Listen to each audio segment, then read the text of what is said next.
Let's get it. 580 Sports Talk coming to you on this Wednesday afternoon. A beautiful day in the capital city, and we're glad you're spending part of it with us here on 580 Sports Talk on 580 WIBW, FM 104.9, online at 580WIBW.com, and live in living color on our video stream, which you can catch on our Facebook page, WIBW News, or on our YouTube channel, 580 Sports Talk. However you're consuming the program today, we're sure glad you're along for the ride. I'm Dan Lucero. Brendan Wierzinski is with me today. It's just the two of us. We can make it if we try. Spencer Dupuis out today. He'll be back with us on tomorrow's show. The two of us have a jam-packed show for you today. Unfortunately, instead of talking about good Royals players, today we have to talk about the bad ones, because the bad ones are why the Royals lost to the Angels 9-5 last night. And we have to talk about the bad players, because as hard as this may be to believe, every team's got them. And the trick is to try to use them less and less as the games get more and more important. Would you mind letting Q know that? I would love to. I hope he's listening today. I hope that I hope Matt Cotrero has a radio in his office at Kauffman Stadium, and that he is listening to 580 Sports Talk today, going to explain my working theory of bad players. You don't want to play them very often. Unfortunately, one in particular is playing far too often. We're going to talk about that a little bit. When the Royals lose, we have to talk about the bad players. That's just fact of life. If the Royals had won last night, we'd be talking about another big RBI night for Vinny P. He's going to drive in well over 100 runs and be among the league leaders in RBI, which is pretty cool. You talk about Bobby Witt Jr. doing cool stuff. Like, we talk about, the good players when the Royals win. Unfortunately, they did not win last night, so we got to talk about the bad players. Game 3 of that Royals-Angels series is tonight. No day game on getaway day. Another 7:10 p.m. first pitch at the K, which means we'll have some overtime for you on this edition of 580 Sports Talk, take you up to 6:30 and hand things off to the Royals Baseball Network for pregame coverage then. So some Royals chatter today. We'll also talk some Chiefs. Has one of the breakout stars of 2023 become overlooked as we enter 2024? I kind of believe that's the case. We're going to talk about that player in particular. And look, there are reasons that he's been a little bit looked past. Some that had nothing to do with him. Others that had a lot to do with him maybe putting his availability for the season in jeopardy. Now you may know who I'm referring to, but I think this player has become overlooked and stands to have a massive year potentially this year for the Chiefs. And I think we saw in preseason game number 2 the way that he is going to have a massive year. Also, NFL.com did a list where they named one potential first-time Pro Bowler from each NFL team. Brendan and I are going to do you one better. We'll give you one offensive and one defensive player for the Chiefs that we think could make their first Pro Bowl this season. Also, Mitch Holthus is going to join us for another training camp report. We are in our final week of training camp reports brought to us by Hy-Vee and by Azura Credit Union. No. What if we just told Mitch he has to come on every day? Mitch would say, well, what if I just come on every Thursday during the NFL season instead? And we would say, all right, Mitch, that sounds good. Oh, fine. Yeah, we'd bargain, and that would be the bargain that we came up with. But yes, unfortunately, our daily visits with Mitch during the training camp / preseason are running short. But we've got another one today brought to us by Hy-Vee and by Azura Credit Union. Another rookie, the subject of today's training camp report. That's coming up at 5:25 this afternoon. We're going to talk some K-State. Speaking of overlooked, we may be underselling what Dylan Edwards can bring to Kansas State. Some rave reviews from camp for the Colorado transfer and former Derby High School Panther. We'll take a look at what his workload could potentially be and how he could be best used in the Kansas State offense this year. And we'll get Tim Fitzgerald's thoughts on the subject as well. Tim Fitzgerald of GoPowerCat.com joins us for the Wildcat Wrap-Up. That's coming up at about 4:35 or so, our weekly visit with Fitz. Plus, all the other things you've come to know and love from a Wednesday edition of the show. A little bit of One Gotta Go. We got What Is Wrong With You coming up. We got sports headlines, top of the 5 o'clock hour. All that and a bag of chips and your interaction with the program today. You can text the show The Top City Metal Supply text line open for business, 785-272-9429. You can also interact with not just us, the hosts, but your fellow listeners as well. If you're watching on YouTube, jump in the YouTube live chat. Again, our YouTube channel is 580 Sports Talk, and you can chat with other listeners during the show. You can ask us questions. We'll try and get to as many as we can and interact with us as the show goes on in the YouTube live chat. Brendan, you are actively in the YouTube chat right now, being encouraged to grow out your hair on the back. You are being encouraged by listener Clayton to go with a little party in the back. Clayton also added, when I told him that it's getting cut Friday, it's getting cut before the weekend, says you should rock the mullet till Halloween. You can be Billy Ray Cyrus, get you a belt buckle. It'll be awesome. One, I have a sick belt buckle. I don't wear it all that often, but I do have a sick one. I might wear it tomorrow or maybe on Friday. Secondly, here's the problem. I don't choose just for myself these days. I also have a wife who I love very much, who I don't want to repulse. And Fair. She is not a fan of the mullet. If it was just me, I would at least consider it. I don't think Abby would unlock the door for me when I got home if I said, honey, I've got a full mullet. My Abby would react the same way if I tried anything like that myself. So I can certainly relate. But no, keep the comments coming. We love to hear from you throughout the show, the YouTube live chat. You can also comment if you're watching on Facebook, WIBW News. We see those as well. And again, that Top City Metal Supply text line is 785-272-9429. Before we jump into Royals baseball, quick note for you, couple of quick notes. Number one, did you like when we were on location yesterday out at Yager Stadium at Washburn University? You're going to love it when we're on location again tomorrow. Oh, yeah. It's another remote for the 580 Sports Talk boys. Brendan and I are going to be out at Firekeeper Golf Course in Mayetta, right across from the Prairie Band Casino and Resort. Just because it's the middle of August doesn't mean it's time to put the golf clubs away. I have not put my golf clubs away. I don't know how I've managed to swing it where I played more golf this summer, the summer my child was born, than in either of the last two summers, probably combined. But hey, I'm not disappointed about that. I've played quite a bit of golf, and I'm not ready to hang up the clubs, and you shouldn't be either. Get on out to Firekeeper. The course is in wonderful shape. If you're there tomorrow, come say hi to us from 3 to 6. If you're going to the casino first, swing by the golf course, make yourself a tee time for later if you want, and then come say hi to us. And then go back across the Prairie Band Casino and Resort and check out the sports book and get some bets down for week 1 of the college football season. You know that's right. 3 to 6, we're there tomorrow at Firekeeper Golf Course. Looking forward to seeing some of you out there tomorrow. The other thing I want to make sure people know and are aware of, once again, it's another day of previews with our WIBW Pigskin and Hoops High School Football Preview Series.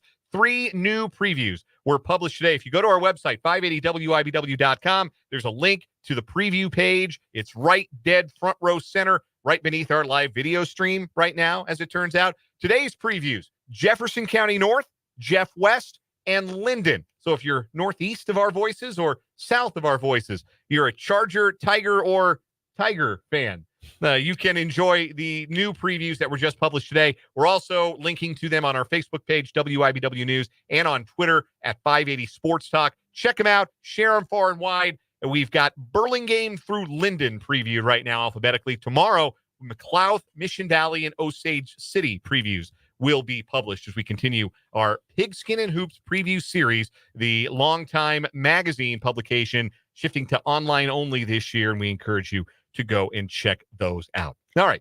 Before we get to the bad for the Royals, okay, I would like to start with a positive. I think it is important to build up before you tear down. I sound like middle management. And I would like to tell you about history that is being made right before our eyes by a certain first baseman of Italian descent. Okay. In Major League Baseball history, there have been 23,316 players who have graced a major league roster. 23,316.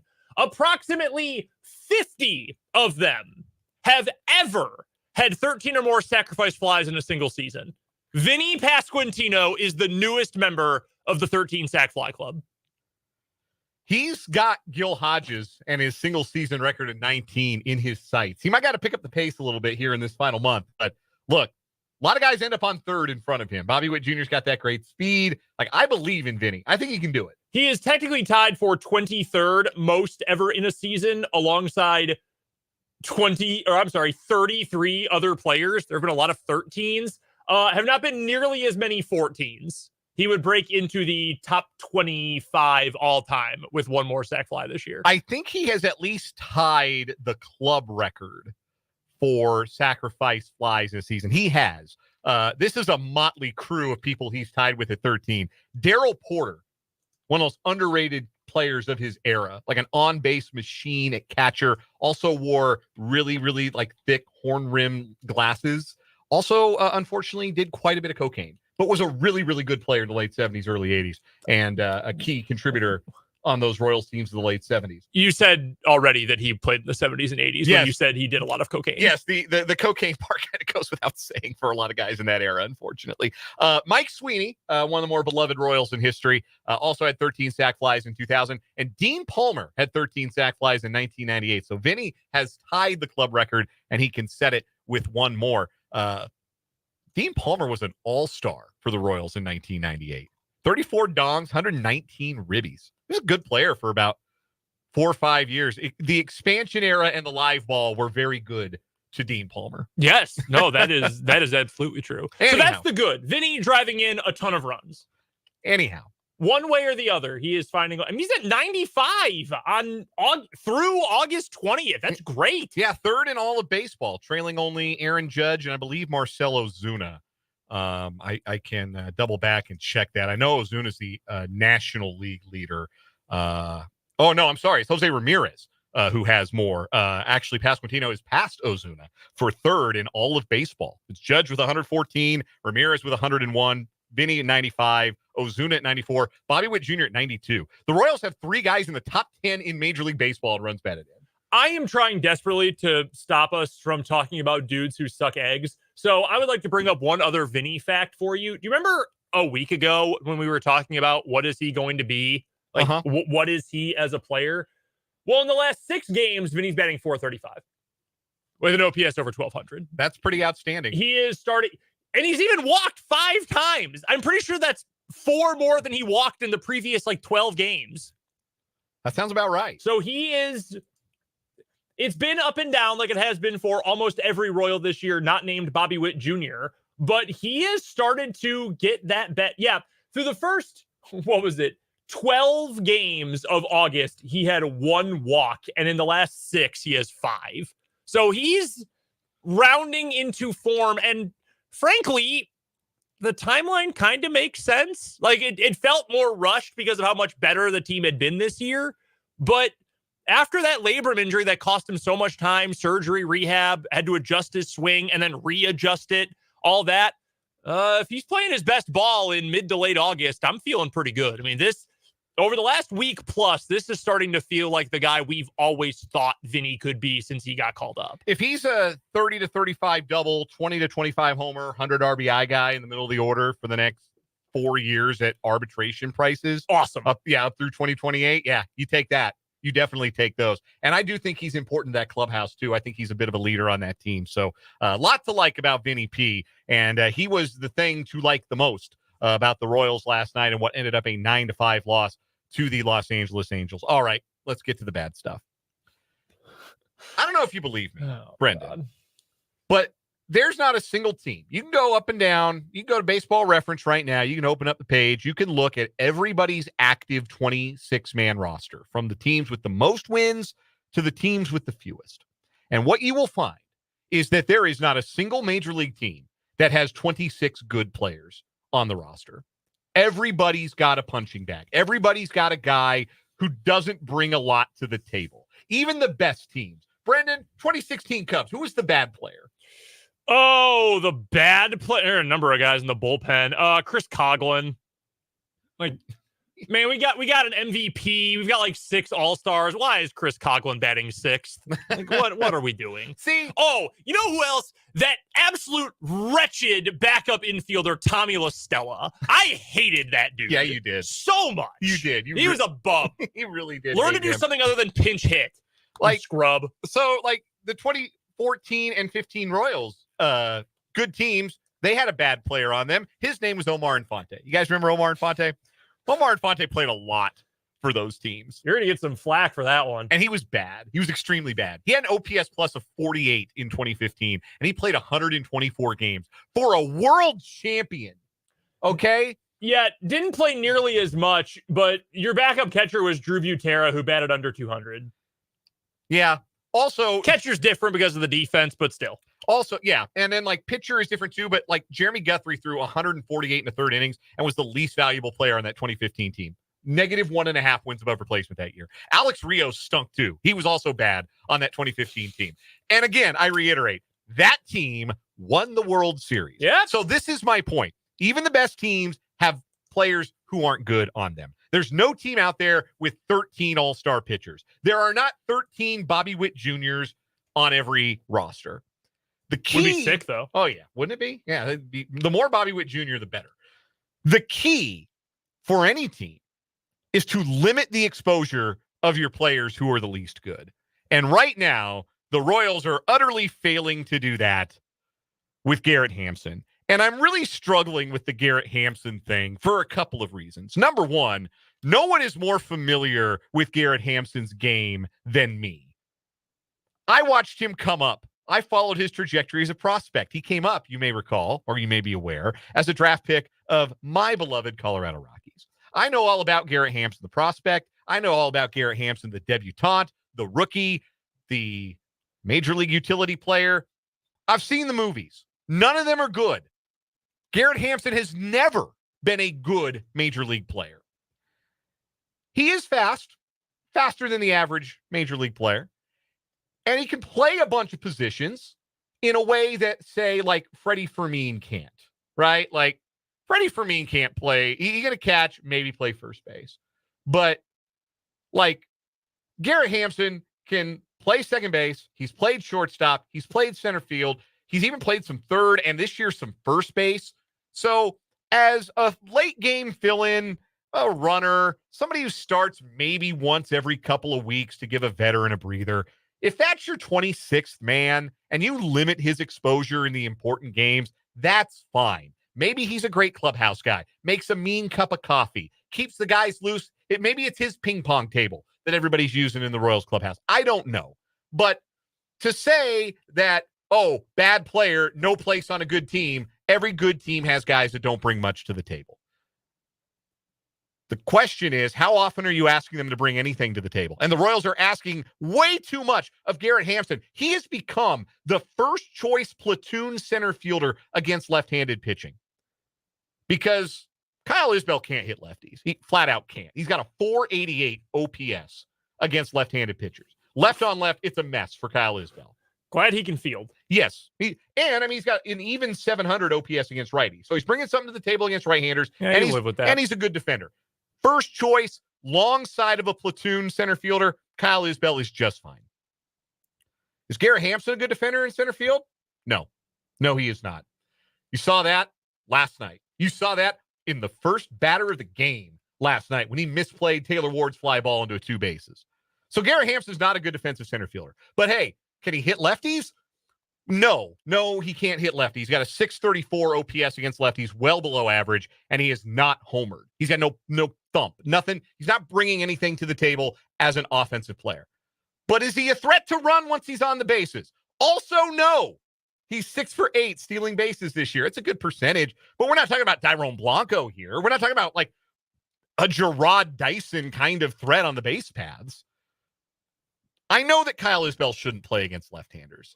But if the options are Isbell and Garrett Hampson, I'd almost rather play Isbell, even if I know he's not going to hit at all against a left-handed starter, because at least he'll catch the fly balls. At least he'll provide good defense, especially at Kauffman Stadium, where I've long said I don't mind if your center fielder can't really hit as long as they cover the ground. It's one of the toughest center fields to play in baseball. Mm-hmm. It's a brutal sun field during the summer and in the late fall, as day in early fall rather, in day games. I would almost rather see Kyle Isbell in there against lefties because, unfortunately, there's not really any better options that the Royals have. It can't be Tyrone Blanco because right now he's spelling MJ Melendez, who's another guy you can't play against lefties. Yep. So Blanco's got to play left field, and he's better defensively there than he is in center. He's not a great center field option either. Drew Waters, not as good from the right side of the plate, so not going to add anything to the table against left-handed pitching. John Rave plays some center field down at AAA, but he's left-handed, so that doesn't help you. I think you better watch the waiver wire and hope that a right-handed hitter who can even just fake center field better than Hampson pops up on the waiver wire, because I can't watch him play anymore. I'm so tired of watching him be bad at baseball. And last night, his badness at baseball was costly right from the jump. And Matt Quatrero's playing him too much. I'd rather just play Isbell. If you could get a right-hand bat who's going to give you a serviceable glove in center and is going to be not a complete embarrassment at the plate, fine, great, awesome. As the roster is currently constructed, because it's hard to plan for something like that, just play Isbell. Because honestly, Dan, if you're still going 0 for 4, but at least you're going to have a higher fielding percentage and better range, etc., in center field for a full 9 innings, that's still more valuable than anything Garrett Hampson's bringing to the plate. I do agree with you in the general point here. There is too much emphasis on the guys who, and by emphasis, I guess I mean playing time, for guys who just aren't good and who are not contributing to winning. Even Isbell, if he's going to go 0 for 4 in a game against a lefty, you still know he is going to give you something on the plus side in the field. That might still be a net negative, but I'd rather have a big negative and a small positive than 2 big negatives. Like that's pretty simple math right there. It's idiot math, but it's very simple math right there. Same thing goes for the bullpen, which we've talked about, I think, more often. Like, Chris Stratton blows, dude. Like, he's a very bad MLB pitcher this year. Maybe he'll latch on somewhere next year and find a renaissance, and it'll be all great and rosy for him. And if that's the case, more power to him. He stinks. I mean, he's a net negative for this team, and you have to. I know you've got to be careful with guys' arms. I understand that. You can't just say, well, why doesn't Lucas Erceg pitch every day? Well, because he's not old Hoss Radburn. Like, that's not how guys pitch anymore. And I understand that. Like, Chris Stratton should not be in a game when the margin is within, like, long-distance call range. Like, this should be video call only range if you want to put Chris Stratton in a ball game. YouTube viewer Trenton agrees with you, saying Q punted the game in the 7th. Bringing in Stratton when losing is automatic punting. And look, Sort of feels that way at this point. Every team has those guys that they bring in when they're on. You have your plus side relievers and you have your minus side relievers, for lack of a better term, for them. The guys who are going to come in and pitch when you're losing, and your hope is that they can keep it close. Well, Chris Stratton did not keep it close. Will Smith did not keep it close after the Royals had clawed back to within 7-5 in the 9th. Smith giving up the 2 runs. And those are your 2 worst relief pitchers, and they were not good against the Angels lineup, which is also itself not real good. And it's a disappointing loss in game 2 of the series. I am going to push back, though, on our friend, the Jayhawker, in the YouTube live comments, who turned off the game, he says, as soon as James MacArthur came into the game, and said some not very charitable things about James MacArthur. This is this is a real battle of wills. We've got the last man with James MacArthur stock, and I think the first person who sold their James MacArthur stock. So, yeah, the Jayhawker was an early adopter, and the James MacArthur is actually bad. And this is not me advocating for more James MacArthur necessarily, but if you watch the outing last night, he comes in with 2 on and nobody out, and the team trailing.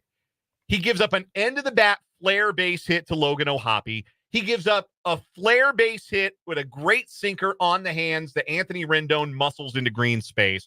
Strikes out Drury, gives up an infield hit to Adele, and gets the double play ground ball off the bat of Jack Lopez. But the damage had already been done by that point on the RBI hits by O'Hoppe and Rendon.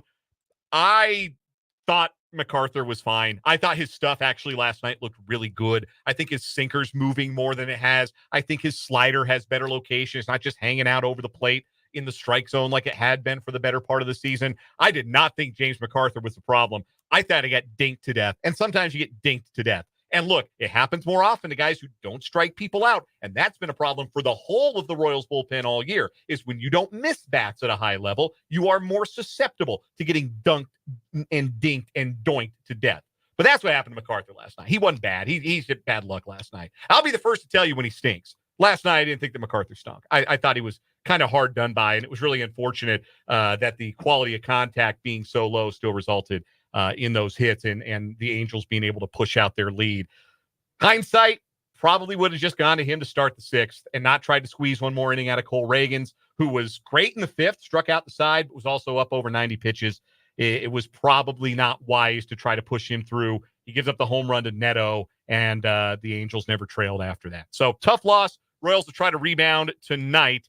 It was not a great standings night for the Royals last night. Guardians did win. Probably the worst that the Royals have had in weeks, honestly. Guardians and Red Sox both won last night. Twins gagged one, though. The Twins bullpen is in really rough shape right now. They gagged one to the Padres last night. Already today, Baltimore has lost to the Mets. They won last night, but they lost today on a walk-off home run. Right now, Boston leads Houston 3-1, that game in the 9th inning. So Boston a chance to go take 2 out of 3 from the Astros in Houston and get themselves back on track a little bit as the team chasing the Royals. So it would behoove the Royals to win this series, and they'll try to do it behind Michael Lorenzen here tonight.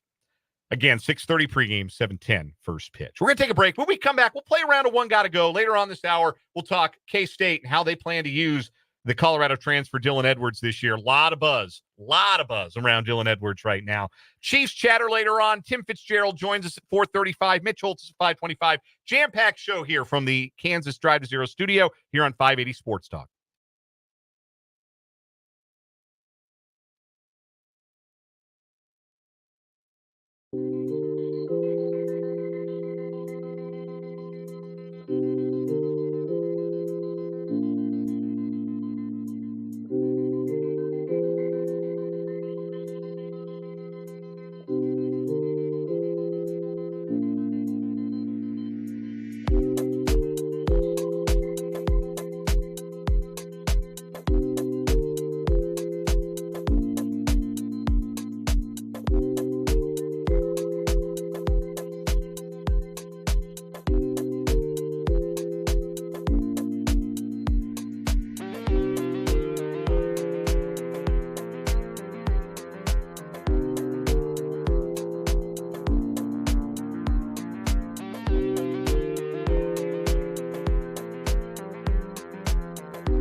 336 on 580 Sports Talk. Dan and Brendan with you today, just getting things rolling on the program. Every time we play this song, coming back from a break, I think of how excited Jesse Newell got that one time. It's like, is that Movies by Alien Ant Farm? It's a good song. It is a good song. It is not the best Alien Ant Farm song that is not a cover of a Michael Jackson song. Which is, in fact, the best Alien Ant Farm song. Yes, that is number one. SS recognizes number two. It's also better than Michael Jackson's original. Wow. And frankly, wow. Folks, frankly, that's a millennial take. Not much of a contest. Wow. Not much of a contest. I don't know all that. I don't want to hear Alien Ant Farm cover Black and White, but I'm very happy with that particular cover. Great text from the 785 on the Top State Mail Supply text line talking about other options in center field. We had a text from the 785 ask if Lorenzo Cain is still available. Honestly, if you could coax him out of retirement, he'd be better tomorrow than Garrett Hampson. And he's my favorite Royal position player of all time. My two favorite guys from the championship teams were Lorenzo Cain and Wade Davis. And I still ride for those guys, even though it ended really poorly for Wade with my own favorite team. Those are still my guys. Lorenzo Cain coming back like a WWE face who's been gone for 2 years and just shows up batting sixth and playing center field against a left-handed pitcher. Yeah, I'd mark out for that. So I am going to be the worst here. I'm gonna make folks mad at me. Not only was Lorenzo Cain worse in his last season with Milwaukee than Garrett Hampson has been. Yeah. It was like major league versus single A. Yeah. I agree. I was a bitter college student from a different city when the Royals were going to the World Series, so I didn't have super fond thoughts about a lot of those guys, to be honest with you. There were some I liked more than others. Like, who doesn't love Salvi? I loved Lorenzo Cain. I thought he was a blast to watch. Awesome player. Glad he got his 10 years of service time. All-time great Royals Hall of Famer. His last year in Milwaukee, he was worth negative wins above replacement and batted 179. I forgot how grim it had gotten for 36-year-old Lorenzo Cain in 2022. Now, I blocked that out. I will give you this grace on the idea of bringing back 38-year-old Lorenzo Cain to play center field on a platoon basis. I think Cain's body betrayed him. Yes. I think he was just physically cooked. Yeah. I don't think Garrett Hampson is physically cooked. I just think he stinks. Yeah, I just don't think he's good at baseball. Like right now, like would Lorenzo Cain have caught that ball that Hampson made a mess out of Taylor Ward's bat in the first inning? I think so. Yes. If you only played him like once every 10 days, probably, because I think it was his foot was his last big injury, or it was an injury late in his career. I think you're right. Something like that. I don't know if you like had a back and then a foot, and put an ace bandage on, play him like once a week. Man, I love Lorenzo Cain. He was awesome. Incredible player. I still have a Lorenzo Cain jersey. I break out from time to time if I'm going to a Royals game with my wife or whatever. In a similar vein, Mark on YouTube asks, can we get Greg Holland out of retirement? Speaking of guys who were mega cooked at the end of their playing career. We were just talking about this, must have been yesterday or earlier this week in studio, when it was the 4-year anniversary of the deep drive into left by Nick Castellanos at the K. Yeah. It was Greg Holland who gave up that home run. Yes, it was. Greg Holland, legitimately excellent in 2020 with the Royals, saved 6 games, had an ERA under 2. 2021 did not go nearly as well. 4 2/3 innings for the Rangers the year after that did not go well. Both Lorenzo Cain and Greg Holland looked like guys when they did the reunion earlier this season. They look like guys who were really happy to not be playing baseball anymore. Hey, it's Old Timers Day at the K. By the way, that's single season saves leader in Rockies history, Greg Holland, for precisely 1 year until Wade Davis broke his record in 2018. You know, I will say this. Being the Royals cast-off club worked a lot better for a couple years for the Rockies than it has for the White Sox. So you got that going for you. Certainly. Yeah, we certainly do. Let's talk some K-State football, shall we? We're going to talk a lot of K-State football with Tim Fitzgerald to GoPowerCat.com. He's going to join us for the Wildcat Wrap-Up at about 4:35 this afternoon. I saw this from Ryan Wallace of GoPowerCat.com on Twitter earlier today. He was quote tweeting a story from Kellis Robinette in the Wichita Eagle about Dylan Edwards and what he's done so far at K-State camp. And Ryan Wallace tweeted, "It's not just coaches and current players speaking either. Several recruits I've spoken to who have witnessed full practices have all named Edwards as arguably the biggest standout and the Wildcat who sparked the brightest." That got me thinking about the workload at running back. I did not recall Treshaun Ward getting as many touches as he did last year for the Wildcats. In my mind, it was just DJ Giddens as workhorse. But Treshaun Ward carried the ball 124 times last season and caught 17 passes. 141 plays from scrimmage for Treshaun Ward compared to 252 for Giddens, 223 rushes and 29 receptions. Last season, Dylan Edwards had a pretty similar workload to Treshaun Ward. 76 rushes, 36 catches. Where do you see his impact being felt the most this year, Brendan? Do you see it being as the change of pace running back? Do you see it maybe as a pass-catching running back? Maybe it's special teams. There's been some buzz that maybe he's going to be involved in the return game this year, which could be exciting. He should be. Where do you think Dylan Edwards makes the biggest impact? Because I think this is a guy that somehow has managed, because Avery Johnson is the guy in the backfield getting the hype, the Heisman buzz and all of that. And that's deserved. And DJ Giddens is coming off of an awesome season and has proven that he can handle a full running back one workload.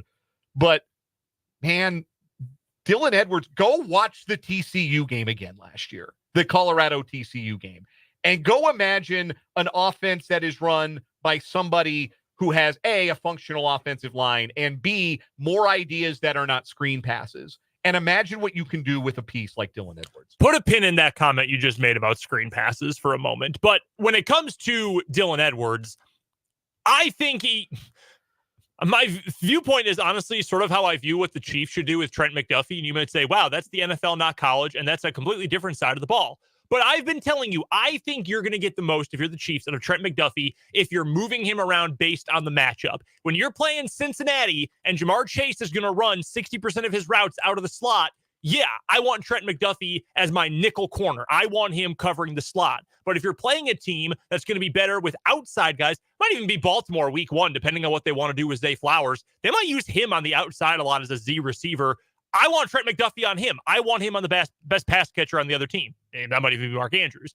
Dylan Edwards, I think you want to use in a myriad of different ways. I think you want to, in some cases, use him as a more traditional back. I think sometimes you want him running a route out of the slot. I think you might even line him up out wide once or twice a game. There are a lot of different things you can do with him, and I think that's what you want to lean into. You want to use all those different skill sets. DJ Giddens is more of a traditional running back, not that he's Jim Brown in terms of style, because he's a better pass catcher than I thought he ever would be. But you use him in more of your traditional I-back, single back stuff, your lead back, as some folks would call it. And I think you say, hey, some games Dylan Edwards is going to get 15 carries. Some games Dylan Edwards is going to get 8 targets. You want to diversify it and use his varied skill set and explosiveness in a lot of different ways. I think this team for K-State is going to be at their best 21 personnel.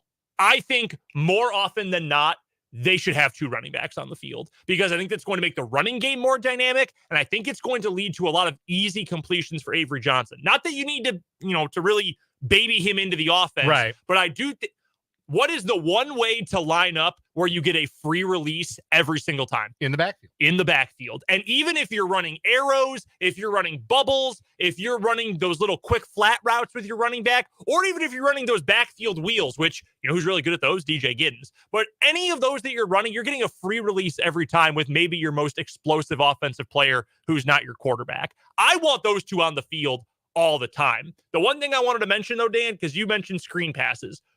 One of the things that I know drove Texas Tech fans crazy when Matt Wells was there was the screen passes. It was Beatty-esque numbers of screen passes that Texas Tech was running. That it's still kind of up in the air. Was that him, or was that his offensive coordinator, David Yost? David Yost is, as far as I know, not coaching right now in college football. At least he doesn't have a major role. That tells me that was a him problem, not a Wells problem. That is the one thing I do hope K-State avoids, is getting into that repetitive stuff. Because yes, can Dylan Edwards or Jace Brown make a play on a screen pass if you get good blocking? Absolutely. Do I want to see that 9 times a game?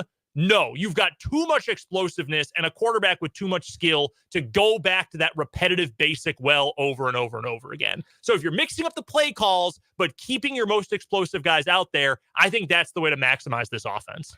John points out in the YouTube comments that Edwards' passing and run blocking could be a deal breaker in the first few games with a largely new offensive line. That could certainly affect how often he's in on passing downs. But I like to imagine, that diamond set that teams like to run where you've got the quarterback in the pistol, you've got 2 up backs and a deep back. Mm-hmm. Imagine Gins is the deep back, Edwards on one side, and Garrett Oakley or whoever your H-back is going to be, whoever's going to play those Ben Sinnott H-back snaps on the other side. You could do so much fun stuff in the option game, the run game, misdirection.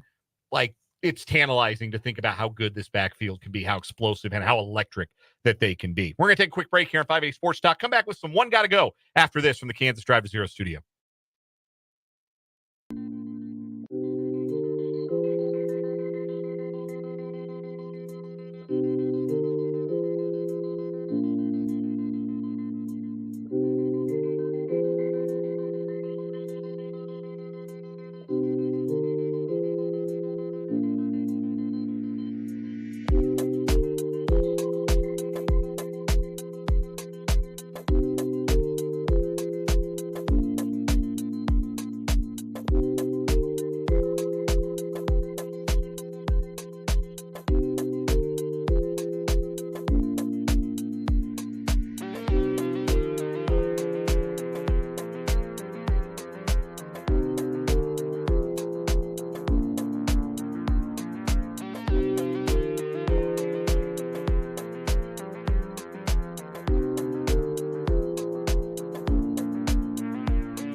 Round of one gotta go here in 580 Sports Talk. Brendan, you got one for me? All right, I got 4 Big 12 mascots for you. There are, I believe, 4 most local ones. I'm giving you Big J, or Baby J if you prefer, Willie the Wildcat, Cy the Cardinal, Pistol Pete. One's got to go. It's got to be Cy the Cardinal, because you could have done a walking tornado. That would have been way cooler. That's for true. The Cyclones. You see a bird. Why is a bird your mascot? That is a great question. You're not the Birds. That is a tremendous question. It is, however, the wrong answer. It's Willie. Willie the Wildcat sucks. I'm sorry, K-State fans. I'm not trying to provoke you. I have nothing but nice things to say about this program, the coaches, the people around it who are kind to us. I'm not trying to provoke you. Willie sucks. He's a terrible mascot. Put on a costume. It's just a head. It's just a head. Yeah. Awful. Man, it works, man. It works. Willie's electrifying. If you're trying to scare a 4-year-old, maybe. If we were strictly going on who is the more terrifying of the mascots, I've seen them all up close. Pistol Pete is very disorienting. It's the big plastic head. It's the plastic head. Yes. If it was like a foam head, Like the Wildcat one, it would be less Yeah, disconcerting. you could live with that. Also, it carries a firearm. Although not all I don't know how cuddly Pistol Pete is. Where does he rank among the most scary mascots? Not just in the Big 12, but anywhere. He's pretty high on the list. I would say he's no higher than third because the Demon Deacon, no higher than fourth. The Demon Deacon, Purdue Pete, and number one with a bullet is the Providence Friar. Yeah. That ironically, the Providence Friar is unholy. That thing is terrifying. It is. No, you're right. Yeah, that's the Stanford tree also. Like, yeah. Yeah, it is. Well, I never really noticed it as a kid, but the more you look at it, like, it's very exposed. Like, you can see the undercarriage of the tree. It's very unnatural. A text from the 316 in the Top Email Supply text line says a walking cyclone would look like a giant red carrot. They have an area high school with a walking tornado. Same thing. A walking carrot is pretty funny. That's pretty funny. All right, real quick one got to go for you. 4 teams that everybody seems to have at the top of their polls for college football: Ohio State, Georgia, Oregon, Florida State. Give me the one of those 4 least likely to make the playoff. I'm going to go with FSU. Ohio State, I have my concerns, but they're still going to be really dang good. I like Oregon a lot. Georgia's a machine. They just have so much talent. I think by default, it's Florida State. I also am not sold on what their quarterback situation looks like, which it's the basic answer, but I think that's also always your biggest concern. I think they've got the best shot to win their league. So I would say Oregon, just because one, I'm still not entirely in on Dylan Gabriel. Same. And also, like, new conference, they got to do a lot of traveling. We'll see how that looks. As much as I want it to be Ohio State, they just got so many dudes. Oh, my God. Oozing with dudes. That's the most talented team. And if they don't win the national championship this year, they should fire Ryan Day. This should be a foolproof national championship team. And you angling for a job in Columbus? No, I'm not confirming or denying that I'm throwing my hat in the ring. One final break. We'll come back and wrap up this hour. 580 Sports Talk.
Real quick, we got to hear both sides of the Willie the Wildcat debate.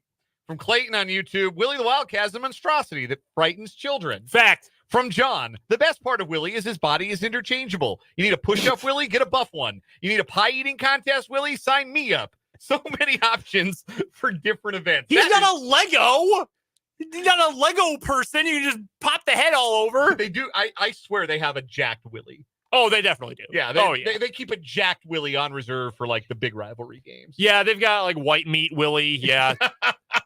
Like when Mississippi Valley State comes to town for basketball and they do the KSU at center court, yeah, that's going to be like engineering major Willie. You have engineering major, then you have like former gymnast Willie. Yeah. And then like current like substitute male cheerleader Willie. Deadlift 350 Willie. Chiefs Chatter and Tim Fitzgerald, the 4 o'clock hour, 580 Sports Talk next.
Let's get it. Hour number 2 of 580 Sports Talk on this hump day. Great to be with you.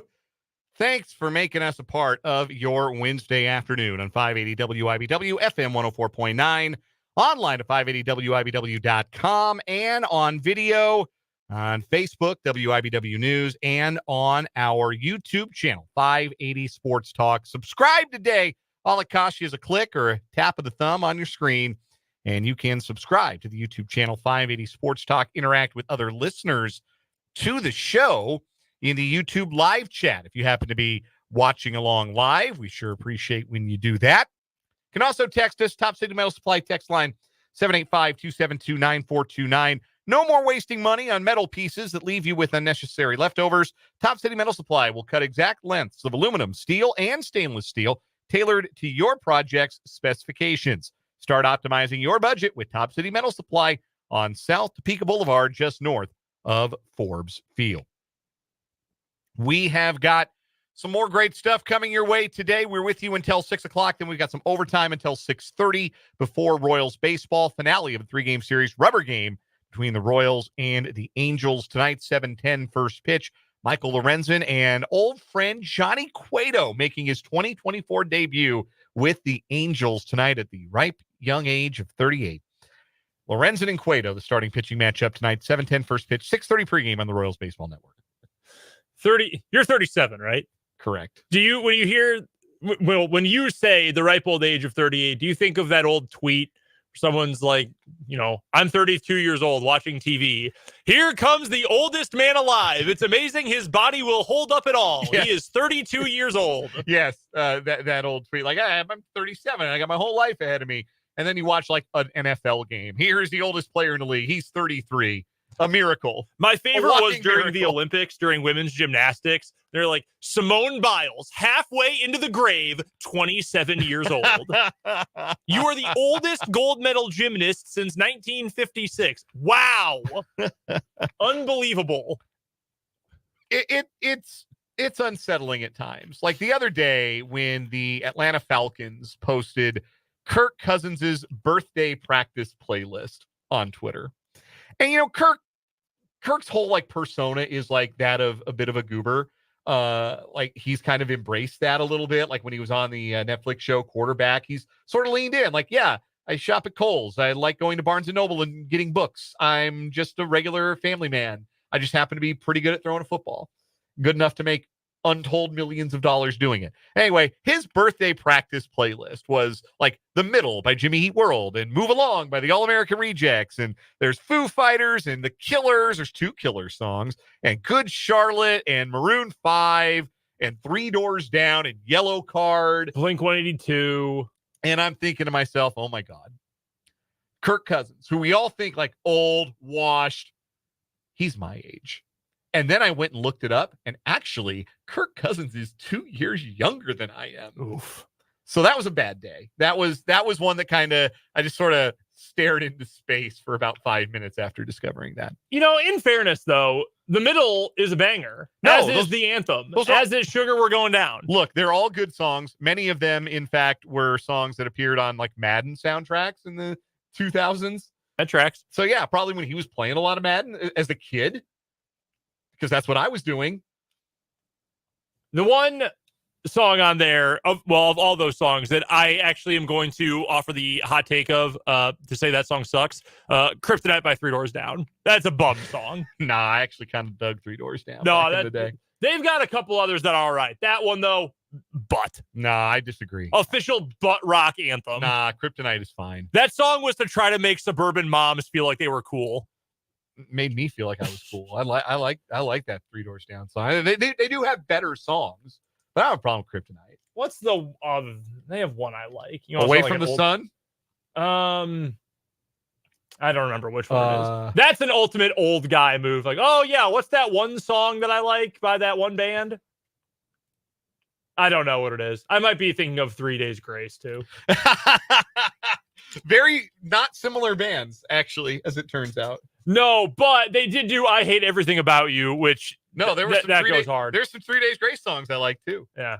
No, I felt that. I felt Kirk Cousins' playlist, and then it's like, wait a minute, Like, we sit here behind these microphones. We're like, yeah, get this guy out of there. What's he doing still playing football? Shouldn't you be shopping for caskets by now? Yeah, he's 2 years younger than me. 2 years. Born in 1988. Anyway, on that note. That's pretty funny. Coming up later on this hour, we got 2 new stories on what is wrong with you. And Tim Fitzgerald will join us from GoPowerCat.com for another edition of the Wildcat Wrap-Up. We'll also do part 3 of our Big 12 win total over-unders for the upcoming season. We have run through the first half of the conference alphabetically today. KU, K-State, Oklahoma State, and TCU. All of them have over-unders that would put them cleanly into a bowl game. And we'll give our thoughts a little bit later on this hour. If I may, because I don't know where else we're going to get this into the show, I need to talk to you about the guy who's the quarterback for the United States national flag football team.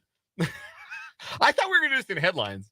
Oh, is it? Okay, is it going to come up in headlines? Yeah, that's fine. This is going to come up in headlines. Yes. We can do that. We're going to talk a little bit about the dumbest man on earth. Apparently, the best quarterback alive is like some 5'7" guy who plays flag football. Yeah, Daryl Doucette.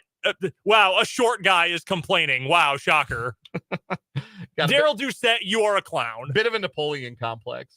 A bit, and yeah. And an all-time tweet in response from Patrick Mahomes, it's not fair that Patrick Mahomes, in addition to being the best quarterback we've ever seen, and also, by all accounts, a really nice guy and family man and good husband and father. And like exceedingly normal. Yes, but it's not fair that he's also good at posting. Like, that's supposed to be the one thing that I have. Like, oh, yeah, Patrick Mahomes, yeah, you can throw for 50 touchdowns, but do you have good memes? Do you post the right GIF for the occasion on Twitter? Nah, I got that on lock. No, he's as good or better at that than I am. Nails it every time. That's not fair. Why is he a good poster? Some people have it all, man. They do. Some people just have everything. Anyway, speaking of the Chiefs, let's start this hour talking about the Chiefs. And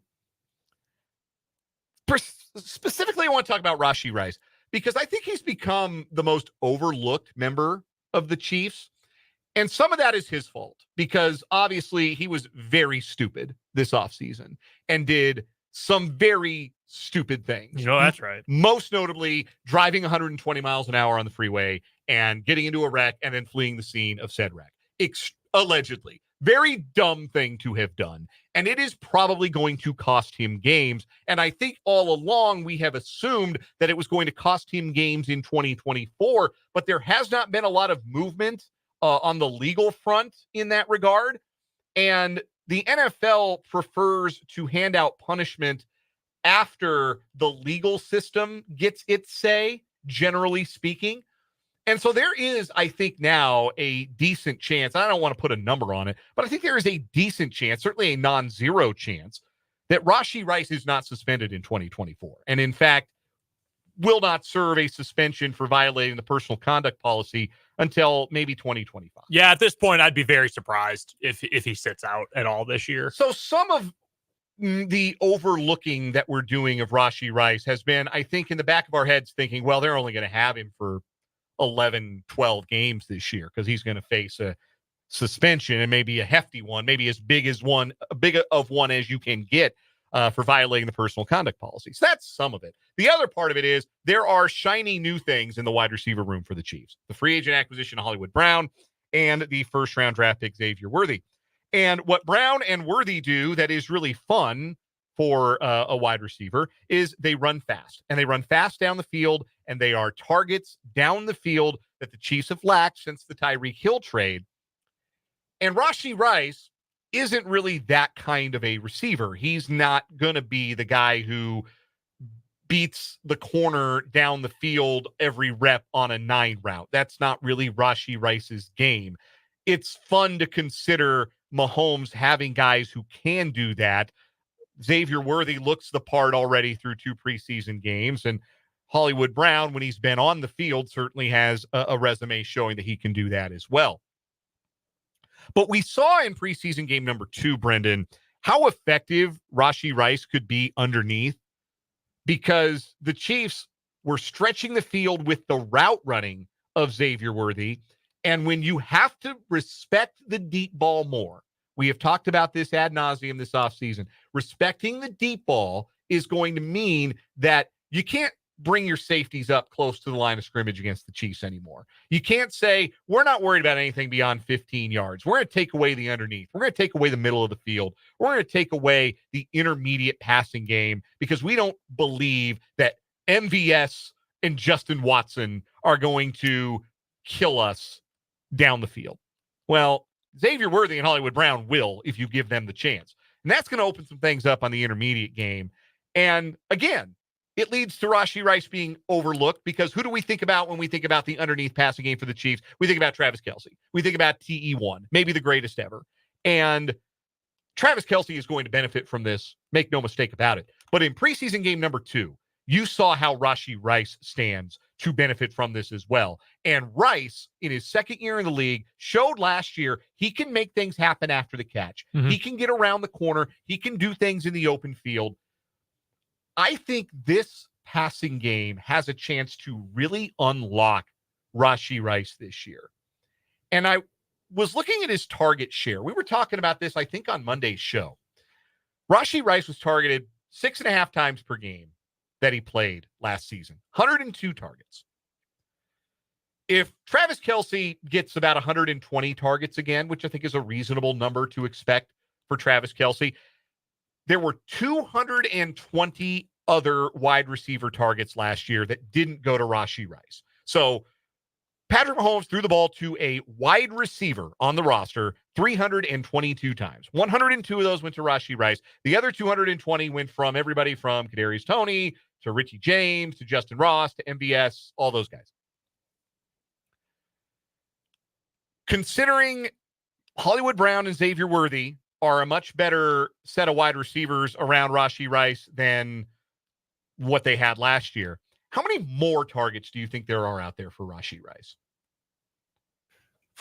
How many more are there? Can I give you a variable? Plenty. I think there's going to be a lot of opportunity for Rashee Rice this year. I'm trying to remember, it might have been Ian Harris of Pro Football Focus who does a lot of their fantasy football stuff. Major Twitter poster as well. If you're a football fan, you've probably seen his tweets before. I think it was him who the other day said, while all of your fantasy football league mates are drafting Xavier Worthy and Hollywood Brown, make sure you get Rashee Rice first. And I know we're not necessarily focusing on the fantasy aspect of it, but I agree with that entirely. Not that I think that Xavier Worthy and Hollywood Brown are just going to be clear out guys, because I don't. I think they are going to be very useful, very key parts of this offense. I don't think either one is as well-rounded of a player as Rashee Rice is. And if you're going to bank on taking a step forward, given what we saw from him last year, especially at the end of last year, and what sounds like he's had a really good camp, had a really good preseason game the other day, I have no reason to believe we're going to get anything but a really dang good version of Rashee Rice throughout the year this year. So I think all in all, what did you say the final total was? 120-ish? 102 last year. 102. I transposed those numbers. 102, yeah, I wouldn't be surprised to see 120.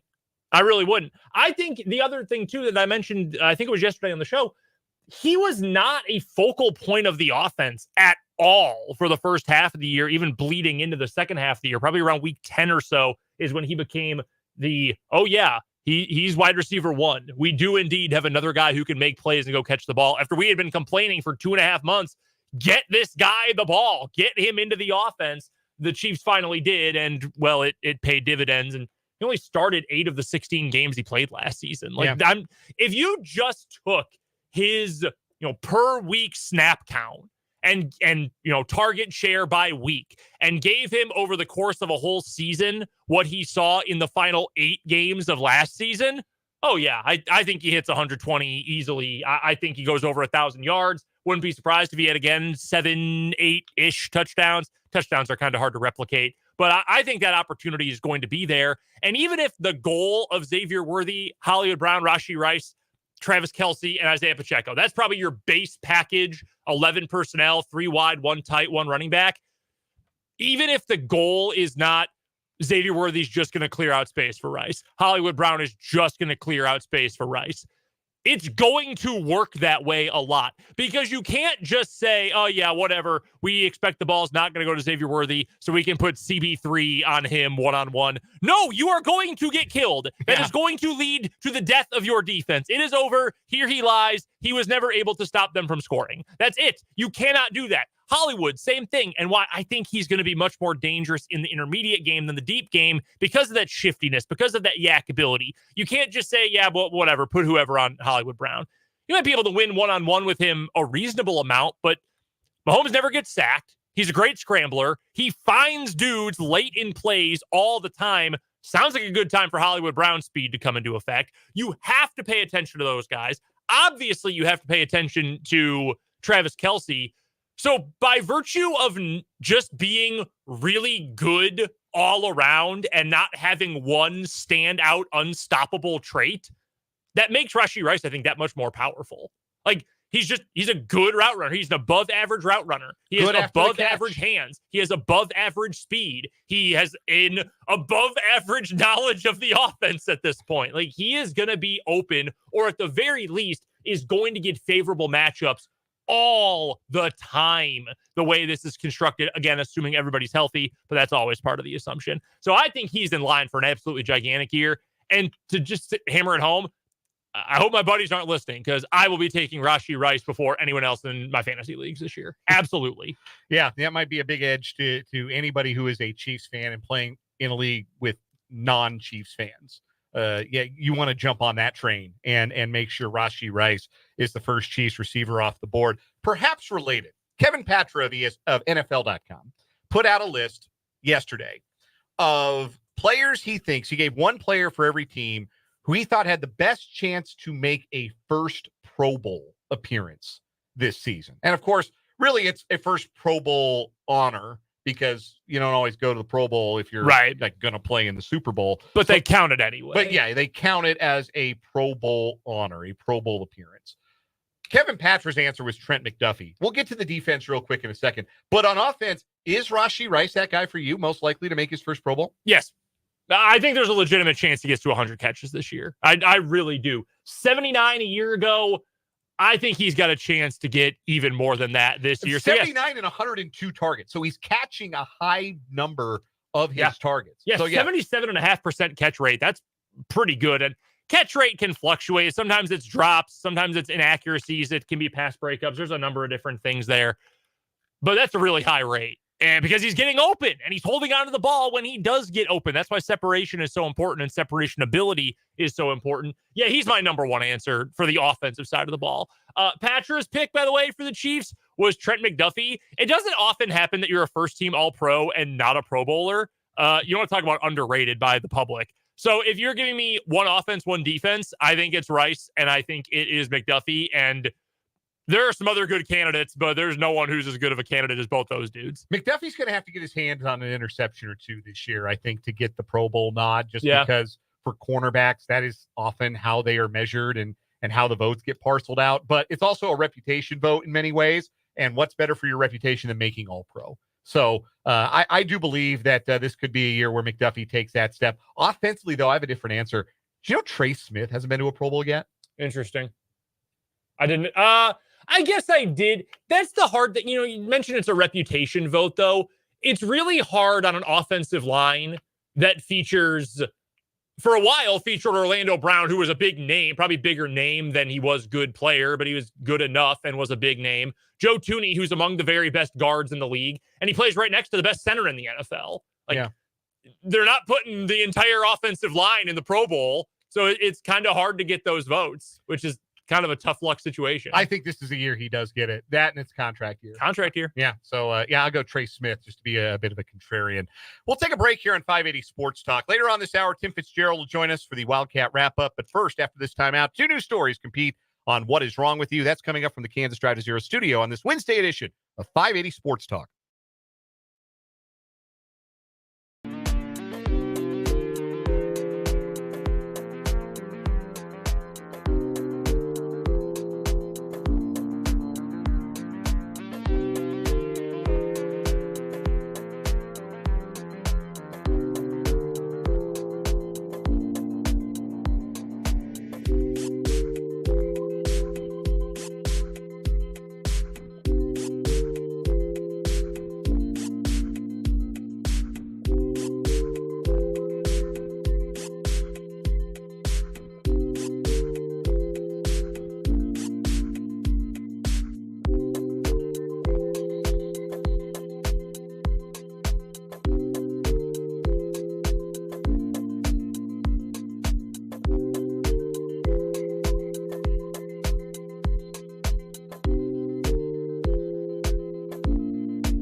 What is wrong with you time on 580 Sports Talk? We got two news stories competing today. Try to take down our current weekly champion, Gosder Chairless, and his personal foul, urinating on an elderly woman on a flight from Boston to Dublin, causing it to have to turn around and return stateside. Also punched an old man. Also, yeah, punched another elderly person. Remember the Wizinator? I do. Shout out Ontario Smith. Man, what a legend. So that is our current weekly champion. We got two news stories today. Brendan, go first. All right. My story is going to take us to, I believe we are going to we're going to Iowa, Burlington, Iowa, where a father, a 74-year-old man, told his 48-year-old son that he had stinky feet. So the son shot him in the face. Oh, jeez. After being told by his father that he had stinky feet, an Iowa man retrieved a firearm from his bedroom and shot the elderly man in the face as he was seated in his motorized scooter.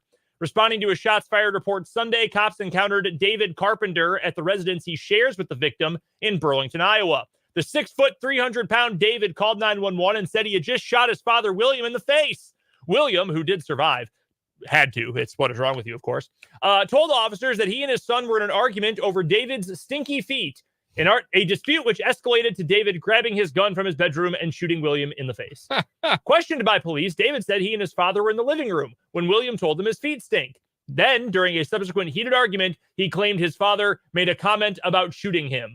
David said that he then got his gun and pointed it at his father's face. He then accidentally pulled the trigger. You could hear the air quotes there. Oh, and by the way, at the time of the shooting, 2 children were in the living room watching TV. Great. He's been arrested with attempted murder and child endangerment. He is scheduled for a preliminary hearing today at some point. He is also not allowed to have contact with the victim. So 2 things about his mugshot. Number 1, he's wearing an Iowa shirt. Go Hawks. I bet you he loves Kirk Ferentz. Yeah, big Kirk Ferentz guy. Punting is winning. Oh, yeah. Number 2, he looks like his feet might stink.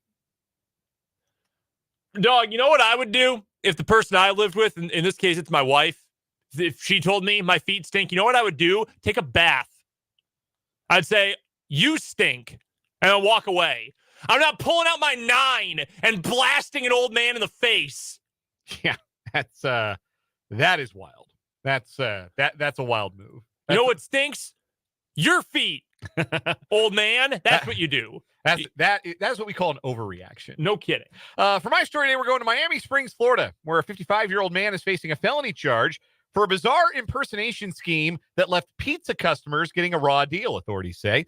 Police said that this gentleman, Jose Marti Alvarez, ran an elaborate scheme to defraud tourists staying in hotels in Miami Springs by pretending to be a well-known local pizza parlor. According to police, customers who thought they were ordering pies from Roman's Pizzeria were instead getting subpar slices from this guy. Who he distributed fake pizza flyers to hotel rooms along Northwest 36th Street near Miami International Airport, advertising Roman Pizzeria, misleading visitors. Jesus Roman, the proprietor of the real Roman Pizzeria, who's been cooking up pies for 4 decades, said that Marti Alvarez's pizzas were, quote, bad, uncooked. Sometimes they were sent in a box with a piece of raw dough.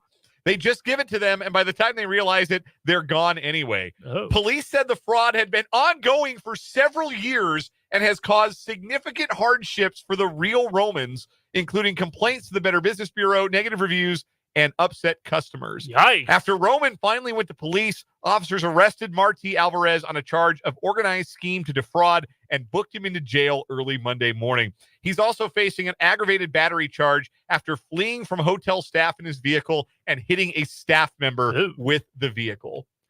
You skipped over the roast here from Roman. Quote, at least if you're going to do something, do it right. He was pretending to be a pizzeria and giving people uncooked pizza. That's wild. Just trying to ruin someone's business.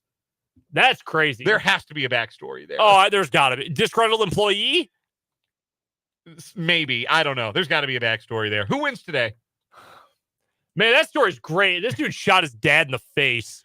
It's true. Over feet. He did. He shot his dad in the face, but this guy's been for years delivering subpar pizza to hotel guests. I am going to say Either one of these wins the week, and I think we should let the public decide. Okay, let's do that. So if you're on YouTube right now, or if you're listening and you want to text in 785-272-9429, give us the pizza fraud or the stinky feet shooting. Let us know which one you think should win, pizza fraud or stinky feet shooting. Your vote counts. 785-272-9429 or the YouTube live comments or the Facebook comments, and you'll help us decide a winner. In the meantime, we're going to take a break. Tim Fitzgerald joins us next on 580 Sports Talk.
We are joined in the Fleming Place Wine and Spirits hotline by the great Tim Fitzgerald at GoPowerCat.com for the Wildcat Wrap-Up. We do it every Wednesday at this time.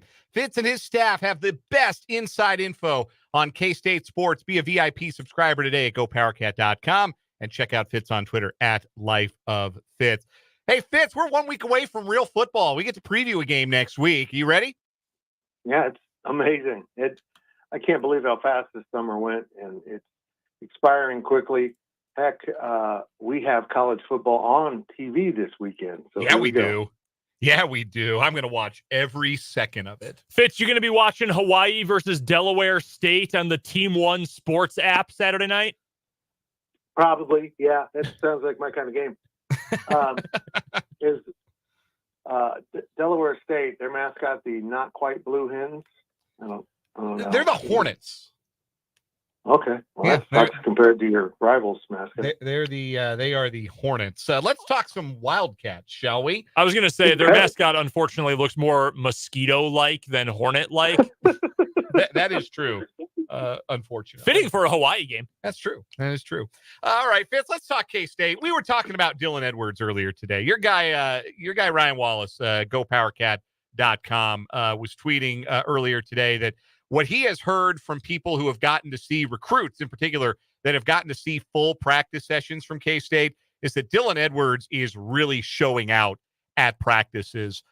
How much run do you think Dylan Edwards gets? Do you think it's a traditional running back 2 workload, or do you think we're going to see maybe a little bit more of him and Giddens on the field at the same time? Yeah, I think this is the type of talent that requires you to redefine what you were going to do, at least tweak it. Yeah, he's the backup running back, and he'll get those snaps, but he'll also be on the field with DJ Giddens, maybe in the backfield, maybe in the slot, and he'll just play receiver, flat out play some receiver at some point. So I think they'll get him on the field plenty. He's going to be involved in the return game. They'll get him his touches. He'll get to do his thing. And after talking to Matt Wells on Monday, he kind of said, well, it's not hard to find things for him to do because he does a lot good, and we're going to use him. So it's going to be interesting to watch them balance having all of these different options on board at quarterback, with playmakers between quarterback and running back. And it's going to be a fun brand of football, I think. How is Edwards as a route runner? Because we did see him, he caught 36 balls in the Colorado offense last year, but a lot of those were just kind of swing passes. Sean Lewis was out of ideas as the offensive coordinator after week 2. And then Pat Shurmur's never had an idea. And then he was the one who was their offensive coordinator for the back half of the season. So we didn't see a lot of like originality with the routes that Dylan Edwards got a chance to run. But what do you know about him as a route runner? And is he the kind of guy who, you can get him a free release out of the backfield that he can maybe do some things down the field, even if he ends up with a safety or a corner in coverage? Yeah, you better get some hands on him before he gets too far down the field and slow him up, because he has quickness and speed, meaning he can get out of those, in those routes, out of those breaks pretty quickly. And he's going to be problems. You're going to have to pick what you're going to cover and who's going to end up with a safety or linebacker. And, because that's not even, we didn't even mention the receivers who are really showing out at practice too. So yeah, he's going to create a lot of matchup issues. That's exactly what this offense wants to do. And having him increases the chances of having those matchup issues. And I think Connor Riley and Matt Wells will use the most of that and really work him in a lot of different ways. We're chatting with Tim Fitzgerald of GoPowerCat.com. It's a Wildcat Wrap-Up here on 580 Sports Talk on the Floating Place Wine and Spirits Hotline. Fitz, I want to turn attention to the defensive side of the ball real quick. Talk about a couple of names in the secondary. We have brought his name up in conversation throughout the summer and into this fall camp, but maybe not nearly enough have we spotlighted the name Jordan Riley, the transfer from Ball State. In what capacity do you see him making the biggest impact this season? He's going to be the jack safety. It's still a little unclear what exactly defines that because they interchange their safeties so much, but he's going to be a starting safety. And, to walk in the door and join BJ Payne and Marquise Siegel at safety says an awful lot about you, because they have some really good young safeties too. Everyone's raving about not only his capacity to cover ground and tackle, but his energy and his communication, the kind of things you need from safeties. And he's fit right in. I think he's probably going to be the defensive newcomer for this team. It's not the conference in terms of, their non-freshman award. I think he's going to be really good. And you've seen it over and over now at K-State. They go find a safety. They go find a safety from a smaller school, maybe even from an FCS school, and turn him into a really good piece of the puzzle. And I think he's going to be that. Now, I want to apologize to Jordan because earlier this week on a podcast with my friend Scott McFarland, I called him Riley Green, who is a country singer, with no connections to K-State, and I don't even listen to his music. I did that, and I really do need to apologize to Jordan Riley. He's a much better safety than the other guy is a singer. Riley Green, also the all-star outfielder from the Detroit Tigers. So there's a lot of Riley Greens out there. There's only one Jordan Riley. Another guy I want to ask you about in the secondary is reading Bruce Feldman over at The Athletic, and he's got his playoff predictions, and he believes that Kansas State will win the Big 12 and be a top 4 seed in the playoff. He's all in on Avery Johnson. But a guy he mentioned, I don't think we've had a chance to discuss, Donovan McIntosh, redshirt freshman defensive back. He's 6'3". That's NFL length at corner. What have you heard about the camp that McIntosh has had? And does he have an opportunity to provide depth behind Jacob Parrish and Keenan Garber at the corner spots this year? Yeah, there's a real battle going on for that fourth corner. And, they want him because they like to rotate those guys quite a bit. And his name is certainly in the mix. He is long and athletic, just has a lot to learn. But I think you'll see him on the field some this season, if not a lot. As that's one of the few battles left that we know of going into, game week next week is we're still unsure about the backup quarterback, and we don't know who the other backup corner is. So that's something to keep an eye on in game one. Who does come in and relief there at cornerback? We're chatting with Tim Fitzgerald, the publisher of GoPowerCat.com, part of the 24/7 Sports Network, joining us here as he does every Wednesday at this time for, the Wildcat Wrap-Up, as I just mentioned. Fitz, if I may zigzag back to the offense here for a moment, we were talking about Dylan Edwards and getting him on the field and using him in a bunch of ways. What would you say is the best possible grouping of personnel for this K-State team? Do you think it's having two running backs out there constantly going with 21 personnel? Is it maybe having a third wide receiver out there, multiple tight ends? What would you say looks like it's going to be the best personnel grouping for this team? I think this team operates pretty well with, an athletic tight end. I think Garrett Oakley fits that.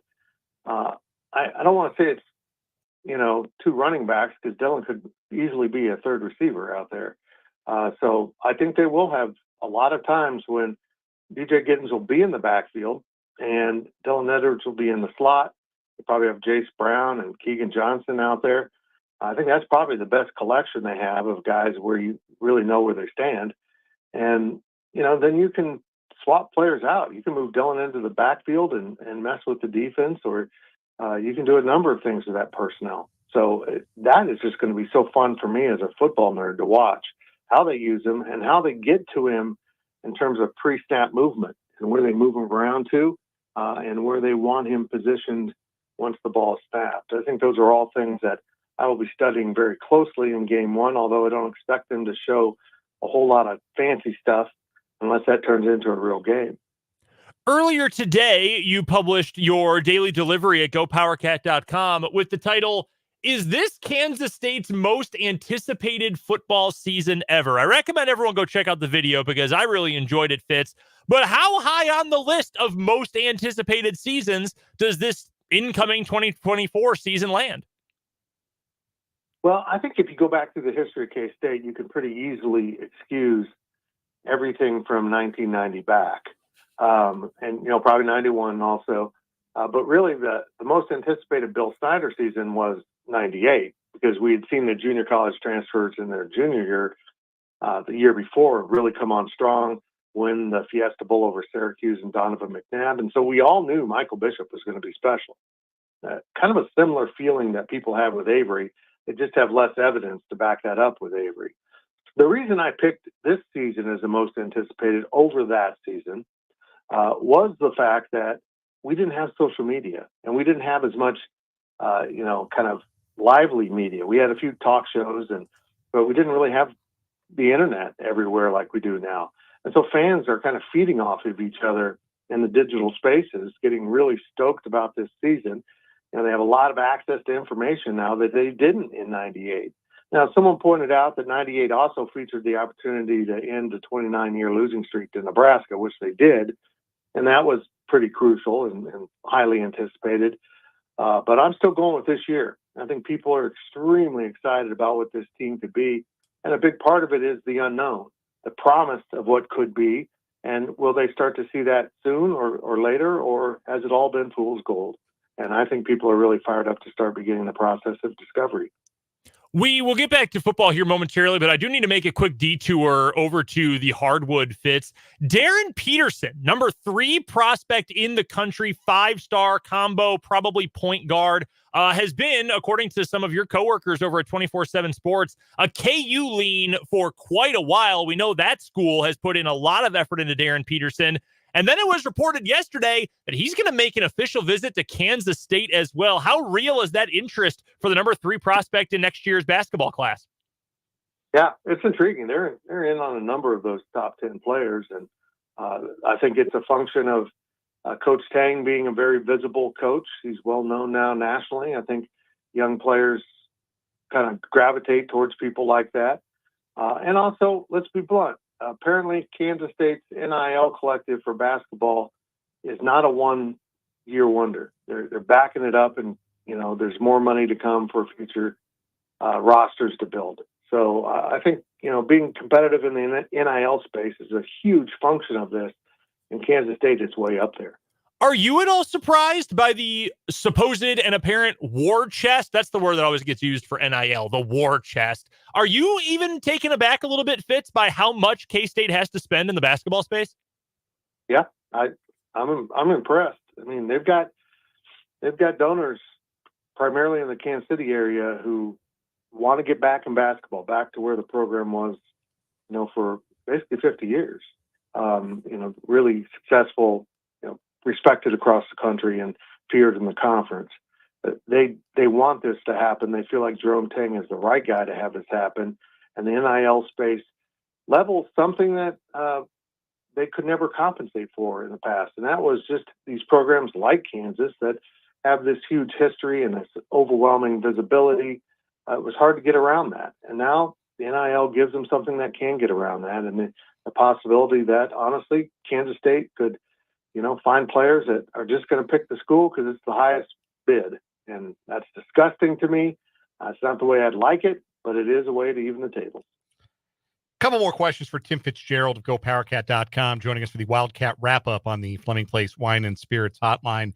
We started with football. We'll finish with football. There was one position that was maybe a bit of a question mark entering fall camp for K-State. It was how the depth at linebacker was going to shake out. They had some departures. They have some guys coming off of injury. How do you feel like that position has shaken out? And do you think that Kansas State's going to have some workable depth there behind guys like Austin Moore and Desmond Purnell?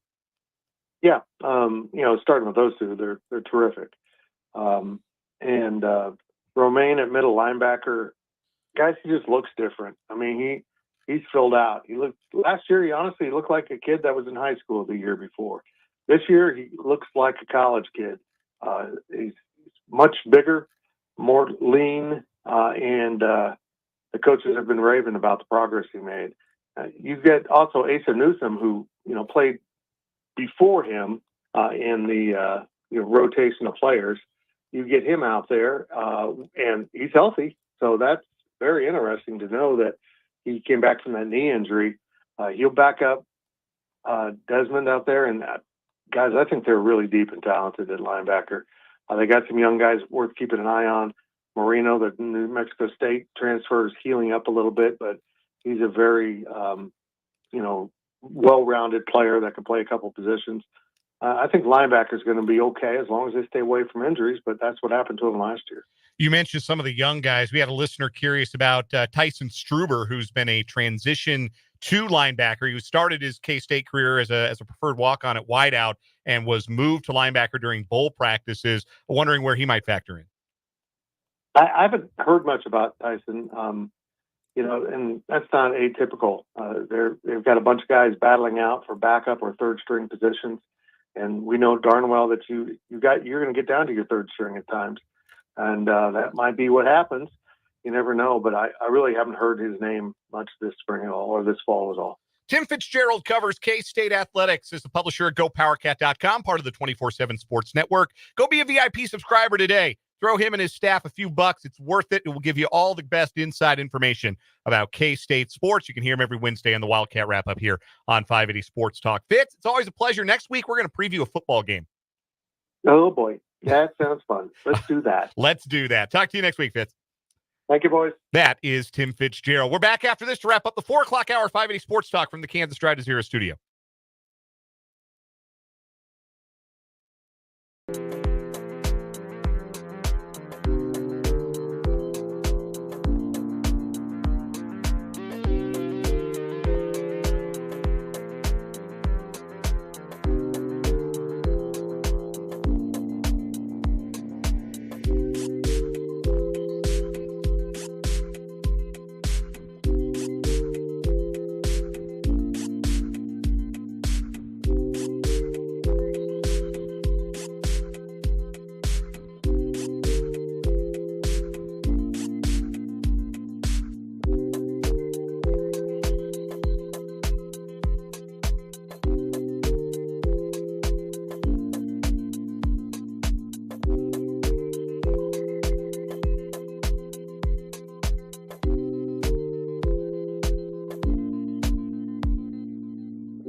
Our What Is Wrong With You champion for today and for the week, the Stinky Feet Shooter, as decided by the votes. It was down to one vote, and a texter from the 816 on the Top City Mail Supply text line cast the winning vote for the Stinky Feet Shooter. So he advances as our What Is Wrong With You champion. Now it's time for part 3 of our Big 12 win total over-unders. Spencer Dupuis not on the show today. He'll be back tomorrow. He's weighed in as well. But let's get our over-unders, and we've got this in-state schools today. KU, 8.5. Brendan, I know you're going over. Yeah, I'm going over. I think 10 is really possible for this team this year. The schedule is light and winnable. K-State, only ranked team on KU's preseason schedule. We're all on the over here. I think 9 is probably the number I feel good about for KU. K-State's over-under is up to 9.5 in some places. So let's put the number there. Over-under 9.5 for the Cats. Oh, gosh. I'm going over, and Spencer's going over because we both think K-State's winning the league. I'll go over. I say they get to 10 too. That's tough. I think the league's going to be really good, but my over-under picks have indicated everyone's either going to win 10 games or be awful. Right? So I'll go over on the Cats. Oklahoma State, 8.5. Spencer's on the under here. I'll go over. I'm banking on them being old. That is what I am going to bank on. It's been kind of a cheat code in college football. Yeah, they are old and they're really good on defense. And finally, TCU, 7.5. I do not believe in Josh Hoover. I am going to go with under here. They might be bowl eligible, but I am not a believer. Yeah, they feel like a 6-7 win team to me. That's a really easy under for me and for Spencer. Way too much variance. As well. That might be the easiest under so far, to be honest with you, TCU at 7.5. In the 5 o'clock hour, 580 Sports Talk, we got our headlines. We got Mitch Holthus, the voice of the Chiefs, joining us. We'll preview Royals baseball. That's all coming up. Stay with us here on 580 Sports Talk.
Let's get it. Final hour of the day on 580 Sports Talk. Thank you again for hanging out with us on this hump day. Dan Lucero, Brendan Wierzinski with you here on 580 WIBW, FM 104.9, online at 580WIBW.com, and, of course, on our video stream. Our YouTube channel is 580 Sports Talk. Our Facebook page is WIBW News. You can watch us at either destination. If you are watching on the YouTube, you can comment on the live chat. We appreciate that. However you're consuming the show, the text line is always open. The Top City Metal Supply text line number 785-272-9429. You can find us and interact with us in so many different ways. We do that intentionally. We want to make it as easy as possible for you to listen to the show or watch the show, or possibly, Dan, one of the many ways you can go and check out our high school football previews as part of the online edition of Pigskin and Hoops this year. That's right. The online edition of the Pigskin and Hoops preview, our 38th year previewing local high school sports, and the football previews are coming out 3 at a time over the next 2 weeks. We started this week. We have already published Burlingame, Care Paravel, Hayden, Highland Park, Holton, Jackson Heights, Jefferson County North, Jeff West, and Linden. And if you guessed, boy, you must be doing it alphabetically, you would be correct. Tomorrow, McLeod, Mission Valley, and Osage City are on deck. We'll wrap up the week with Oskaloosa, Perry LeCompton, and Riley County on Friday. Then the rest of our area schools, including the vast majority of our Shawnee County schools, Rossville, Silver Lake, and the rest of the Topeka schools will be coming up next week. 580WIBW.com. There's a link on the front page for the WIBW Pigskin and Hoops High School Sports Preview. You click on that link, that takes you to the table of contents. You can go read any school's preview you would like. Also, if you're following us on Twitter, 580 Sports Talk, or Facebook, WIBW News, you'll see daily the links to the new sets of previews. So we will continue to churn them out, and we hope that you continue to enjoy them and that it gets you excited for the high school sports season and the high school football season to come. We've got another great year of coverage on our Lewis Toyota Game of the Week all set, leading off on September 6th with the War on 24 from C.J. Hamilton Field in Silver Lake as the Eagles take on the Rossville Bulldogs in yet another edition of Northeast Kansas's finest high school football rivalry. That is just the start of what we think will be a great year of coverage here on 580 WIBW. I'm pumped for this season. It's going to be fun. Week 1, getting to start with the War on 24 is crazy. Yeah, it is. That's wild. The smaller schools, too, Rossville, Silver Lake, is part of the new Big East League. Going through these previews, man, that you want to talk about crazy. That league is outrageous. Yeah, it is. Silver Lake, Rossville, Nemaha Central, Sabetha, St. Mary's, which won a state title 2 years ago. And that's just scratching the surface. It's incredible how deep that league is, how much talent there is in that league. Obviously excited for the city schools as well. Quiet as it's kept, not by us, because we're in the know. And if you pay attention to high school football, you probably know this too. You know who I'm going to be looking out for to have a gigantic year in 11-man football? Care Paravel. That is a team, Dan, that is on the rise. And I think they've got a real chance to win their district this year, too. I really do. Doug Bonura is a heck of a coach. That is fascinating to see how they will adapt to the new level. Yep. Going up from 8-man, where they had a terrific year last year, reached the sub-state round, all the way now to 11-man. It is a brand new game for Care Paravel, and it'll be fascinating to see how they adapt to it. They get to play Rossville this year, which is a very cool Shawnee County matchup. We've never seen that in football before. No. With Rossville down to 1A and Care Paravel up to 1A. That's crazy. Everything in that sentence is wild. Crazy and hard to comprehend. Yeah, it is. It's if you had told me it 3 years ago, I would not have believed it. No, I would have said, no, that's not true. Rossville and Care Paravel being in the same class. Care Paravel's not even a Acacia school yet. Yeah, Rossville and Care Paravel being in the same organization, the same governing body. Yeah, it's amazing how swiftly things change. But we are excited to continue to preview the season. Again, just go to 580WIBW.com. The link is right there. You can't miss it. I made a fun little graphic for it and everything. The Pigskin and Hoops High School Sports Preview. Online only this year, but that makes it easier for you to click the link and read it on your phone and send it to a friend you might have whose kid goes to St. Mary's. Or, if you have a child who plays for one of the area teams, you can send it to grandma who lives in Des Moines. You can send it to your aunt who lives in a Denver suburb. You can get it out to the people a lot easier with the online component, and we hope that you will share it and enjoy it as we continue to release it this year. Still to come this hour on 580 Sports Talk. We've got an hour and a half left in the show, a little less than, as we are, running out time as we go along. We will take you up until 6:30 today with a little 580 Sports Talk overtime, and then hand it off to the Royals Baseball Network for pregame coverage. 7:10 first pitch at the K tonight. Game 3 of 3 between the Royals and the Angels. Royals need a series win. Rubber games have been tricky for the Royals this year. They need to break that trend and win this series, especially with Boston already having won today and having taken 2 out of 3 in Houston. Royals could use a dub. Michael Lorenzen starting for KC tonight. Later on this hour, Mitch Holthus will join us for a training camp report brought to us by Hy-Vee and Azure Credit Union. But we're going to start this hour with our 580 Sports Talk headlines, and we're going to start with a conversation about flag football in the Olympics and flag football at large, and where Patrick Mahomes works into all of this. According to Mike Florio, ProFootballTalk.com, the NFL would very much like to have its players represent their countries in flag football in the 2028 Olympics. For the record, I too would like this. So flag football is going to be, they used to call them demonstration sports back in the day. Back the last time Los Angeles hosted the Summer Games, they called them demonstration sports. Baseball was a demonstration sport then. Now there are sports that are introduced that are like germane to the country that is hosting the Olympics, and they want to include them. And so baseball and softball will be back in the Olympics in 2028, and flag football for the first time ever will be part of the Olympics.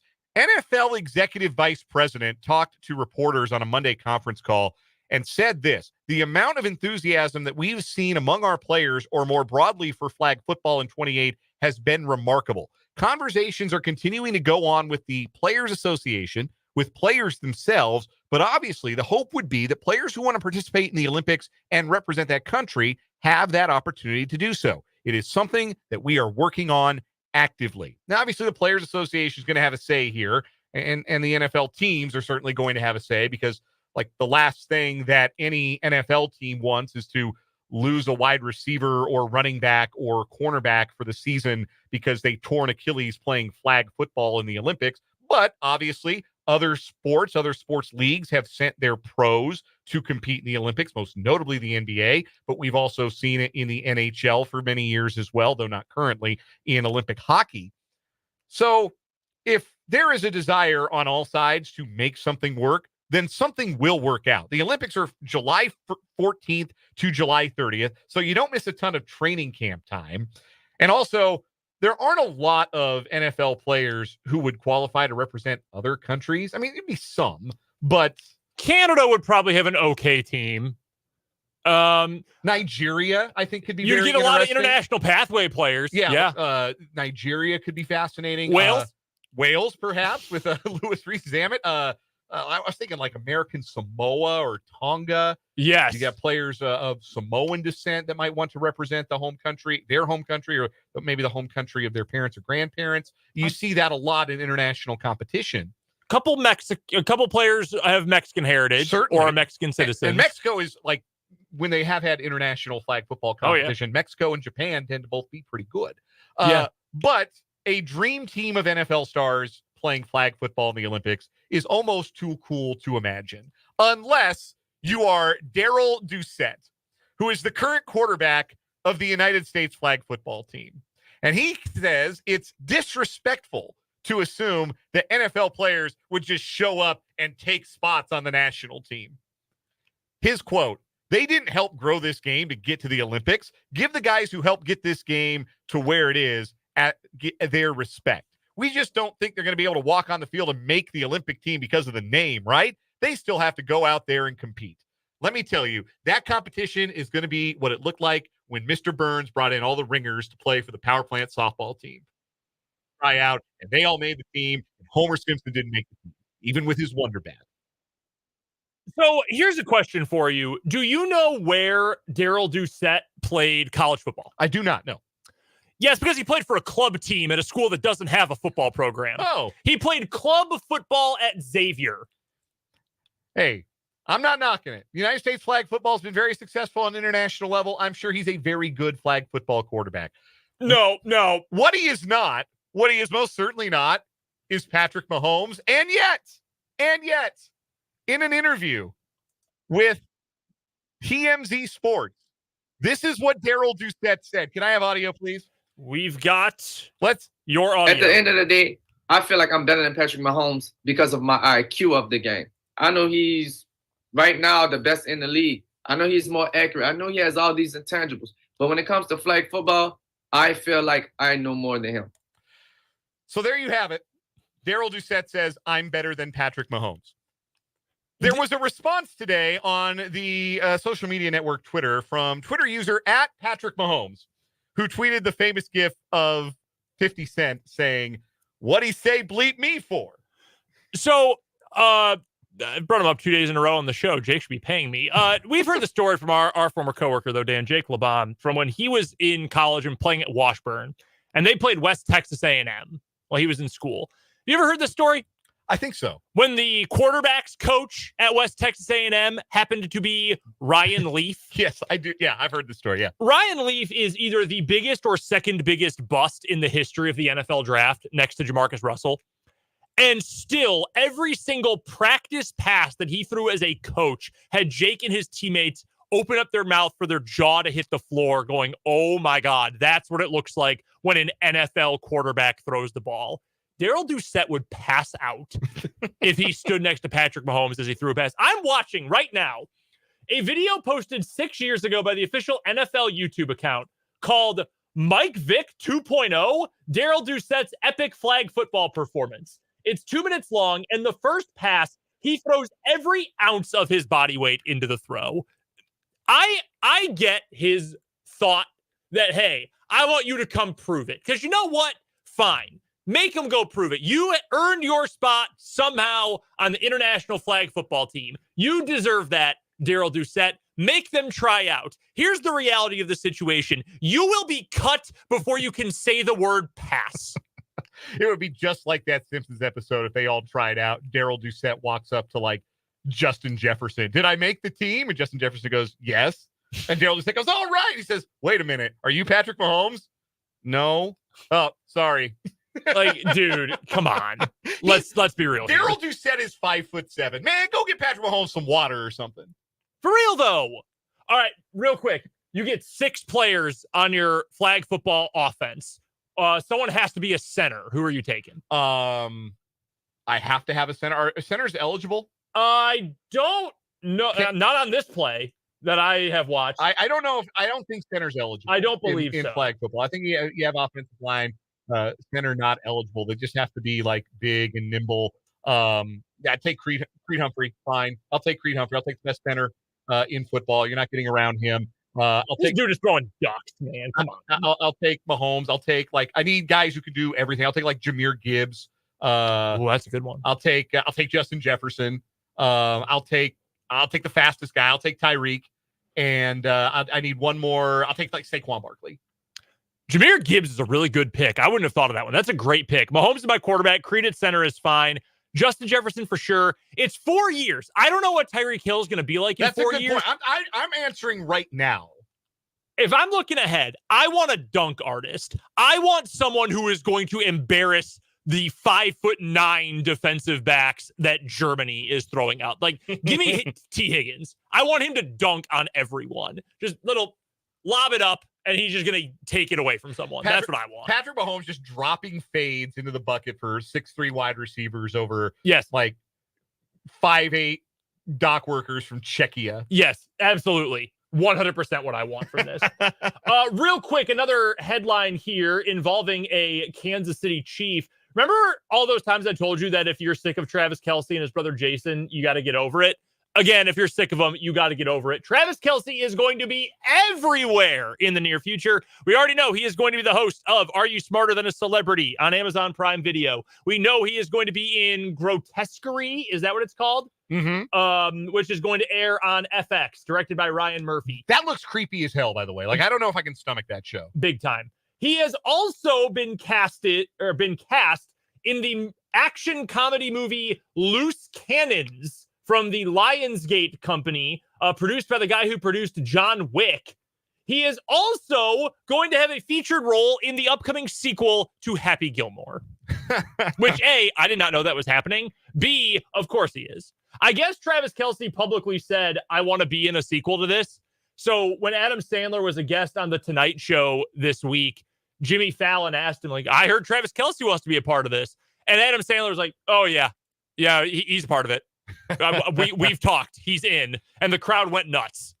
That's very funny. I don't think a sequel to that movie necessarily needs to exist, but I think if they just like are goofy with it and have a good time with it, I guess it could work. I would say the same thing normally, but this is the Anchorman 2 principle. If it's that bad, you just pretend it never happened. Nah, this is true. I never need to even think about Anchorman 2 because Anchorman 1 is good enough and I can ignore the rest. Yeah, no, that's true. Yeah, so that's how I feel about that. But yeah, he's going to be everywhere more than he already is. Last real quick headline, the Charlotte Hornets have signed Keontae Johnson to a contract, and he'll have an opportunity to make the Hornets in the preseason. Keontae Johnson previously was in the G League with the Oklahoma City Thunder organization, became a free agent, now a Charlotte Hornet, or at least a member of the organization for now, the former K-State Wildcat. That'll do it for our 580 Sports Talk headlines. We got Mitch Holthus, the voice of the Chiefs, joining us next here on 580 WIBW on the Kansas Drive to Zero studio.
.526 on 580 Sports Talk.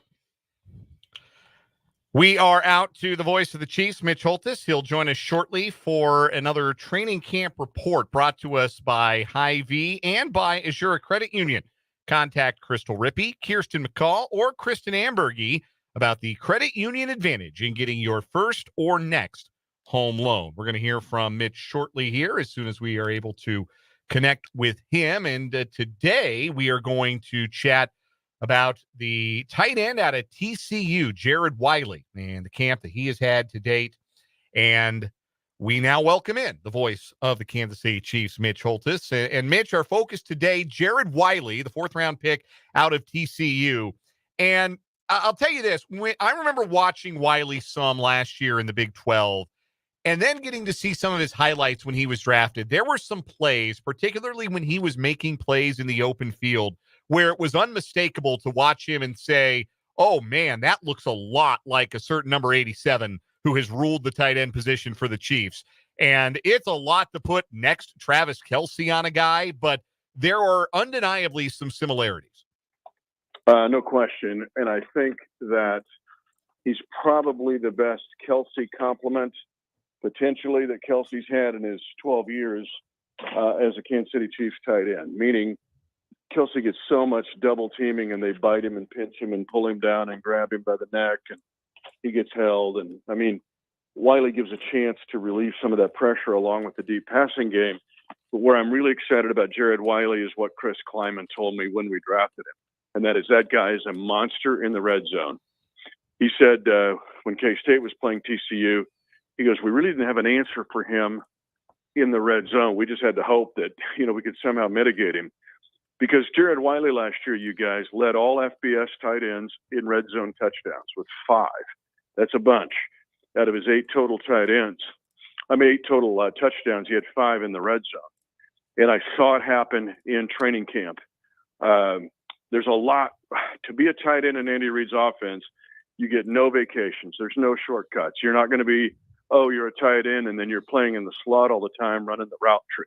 You still have to do that, but you better do all the grimy work of an old school tight end playing in line and having a wham block. Kelce has to do all that stuff. So I asked Jared Wiley, you guys, about that and about the red zone. We have a lot on our plates. You have to be willing to, step up to that challenge every day. You can't have any bad days out here. This is the best of the best. So you have to be on your A game every day. It's a different football game in the red zone. I put that in a whole different category than like if you're in the open field. Everything's going to be a lot faster. Everything's going to be a lot more physical. The holes are going to be smaller that you can sit in. Nothing's really going to be wide open in the red zone. Everything's going to be contested. You just have to go in there and make your plays. Just for him to have the understanding of what it takes to play in the red zone. And here's the biggest deal, guys, and I saw this happen 3 times in St. Joseph. So the red zone means you have a 20-yard, you got a 30-yard field. 20 yards to the goal line, 10 more yards with the end line. You have the 53-yard width. You must be a factor in the entire 53-yard width of the field. Think of the last 2 Super Bowls. 2 corn dogs, one right, one left, and Tom and Jerry. That's where the Chiefs went, lateral. But they have not had the threat. There is no restriction on airspace going up. Jared Wiley is 6'7" with a 37-inch vert, and he's got about a 7-foot wingspan. So there were 3 times in camp the defense hasn't played perfectly. You can't do it any better. Mahomes is getting pressured. He did one of his back foot throws, and he just lofts it up, and Wiley goes and gets it. This is a lob dunk at the rim. And the Chiefs have not had that threat. Think of a Mike Evans in Tampa Bay or a Mike Williams, formerly of the Chargers. The Chiefs have not had that red zone threat at any time, probably since Gonzalez. And even then, he was a little bit limited, but he's kind of like this kid. But the point is, this just adds an element to the Chiefs. We're 17th in red zone touchdown efficiency last year. I look for those numbers to go up, and I look for 3 of those touchdowns to go to Jared Wiley. Andy Reid hasn't been shy about using 3 tight ends in a formation. In fact, by the numbers, they were really effective. They were one of the most effective teams in the league last year, and they might have been the most effective. I don't have the stats in front of me when they ran what you would call 13 personnel, the 1 back and the 3 tight ends. Jared Wiley's got a chance to get on the field in those 13 personnel sets. What does he offer as an all-around player right now? What strides does he have to make sure that when the Chiefs go 3 tight ends, they've got 3 out there when you factor in Kelce and Noah Gray who can do anything they're going to need to do on any given play? And I'm not sure the league has those 3 when you take into account the way you asked the question. Now, I'm going to see your 3 and raise you 1. Because if Jody Fortson didn't get hurt last year, they're playing 4 tight ends.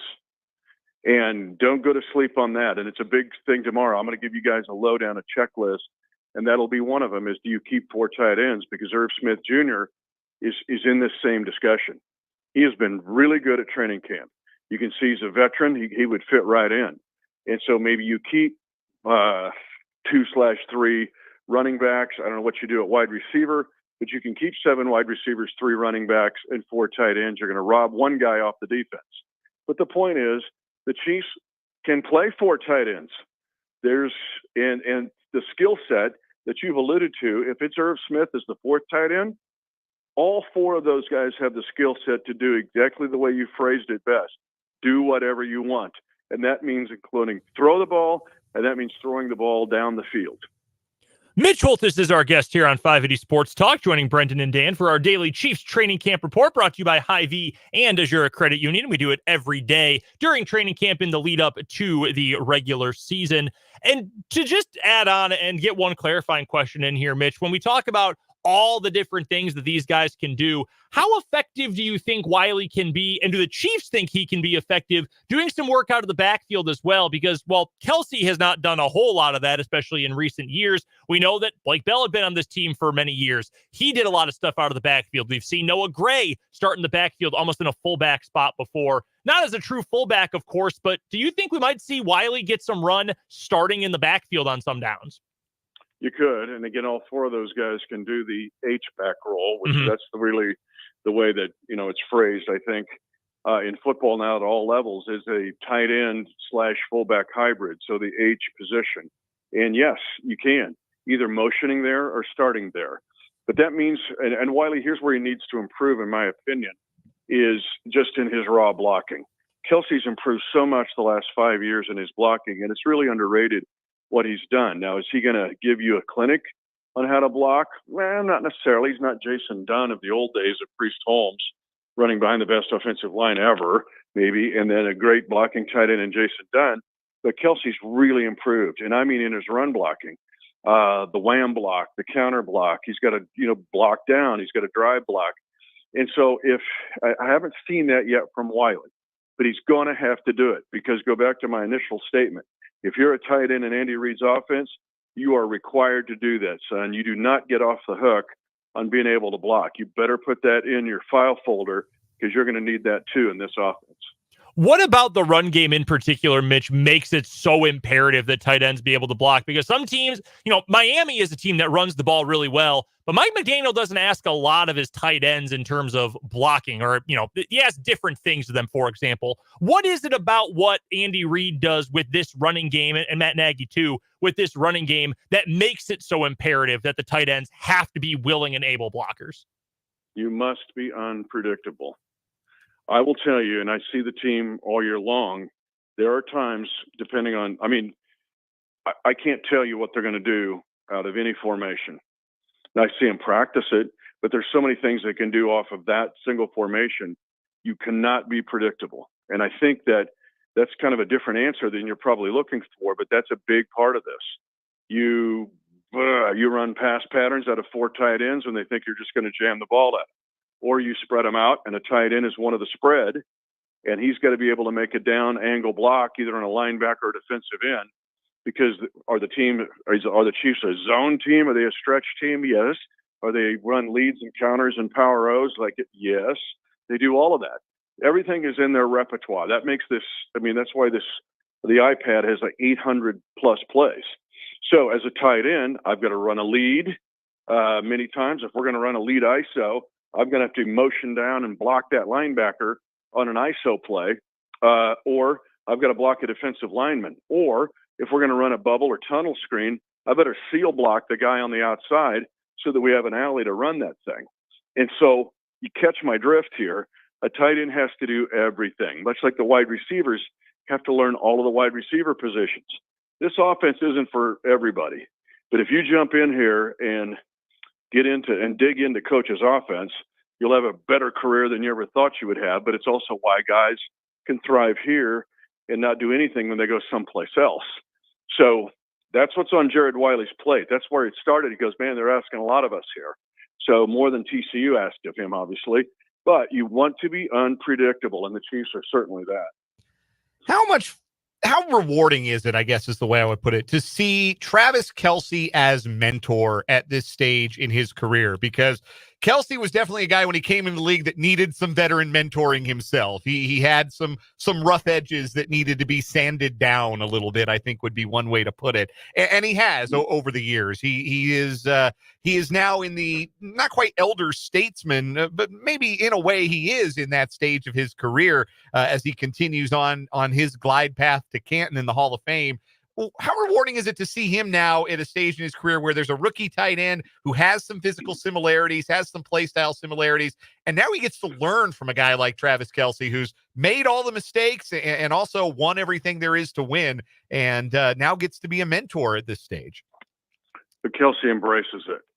That's the big difference. Remember when Favre and Aaron Rodgers were together? Oh, yeah. Painfully they well. They weren't getting along, man. You're in the QB room, but they're sitting, like the chairs are facing the back to each other. Kelce's in a culture where he has seen Alex Smith do it for Patrick Mahomes. He has seen Patrick Mahomes do it for everybody on the team. He has seen the offensive line, Trey Smith and Creed Humphrey, mentor somebody like a Wanye Morris, or to take Kingsley Suamaitea under their wing and to mentor them and teach them. But you have to embrace that role. It's not like, hey, man, you want some ice cream? Or you're at high school and you're going, can you mentor the freshman? Yeah, I'll do it. But you're just sitting there miserable with it.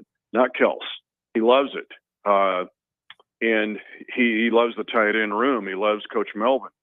But he has seen in this culture, and it's a big part of this culture, that's one of the 1,000 reasons that we win and nobody talks about, is older guys embrace it.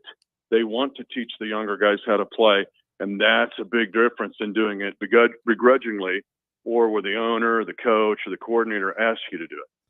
Mitch Holthus is the voice of the Kansas City Chiefs, joining us for a training camp report this afternoon, brought to us by Hy-Vee and by Azura Credit Union. Mitch, tomorrow is a game day, the odd Thursday preseason game. So will you be sending us a checklist for tomorrow night? I will, but I'll also include a guy that's very important tomorrow night among the rookie class, because I'm just going to tease it this way. This third preseason game, people like, oh, it's so boring. Get this over with. No, it is not. And Andy Reid uses it as a laboratory, because what he does is he'll put guys in roles that may be in complementary roles throughout the season, but he puts them in starter roles and lead roles in this game to see how they handle it. He'll even do it with some of the younger coaches and give them additional responsibilities.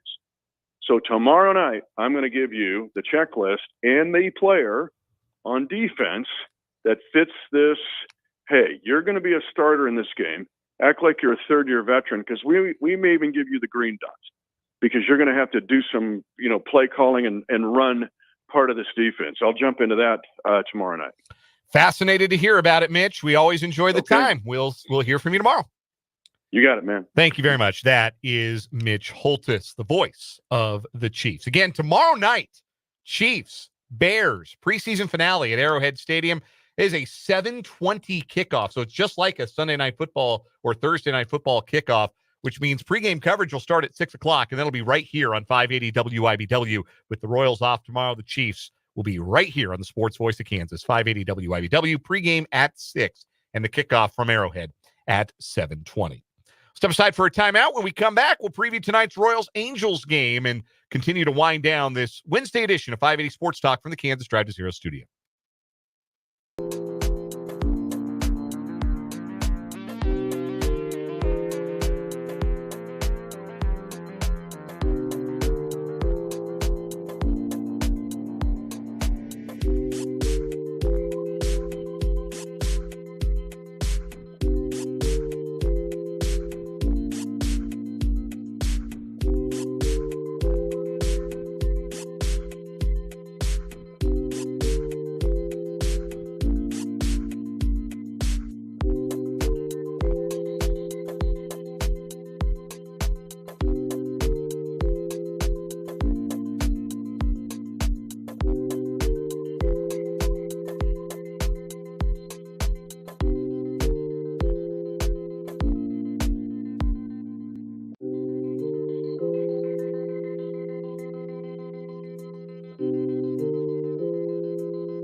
5:44 on 580 Sports Talk.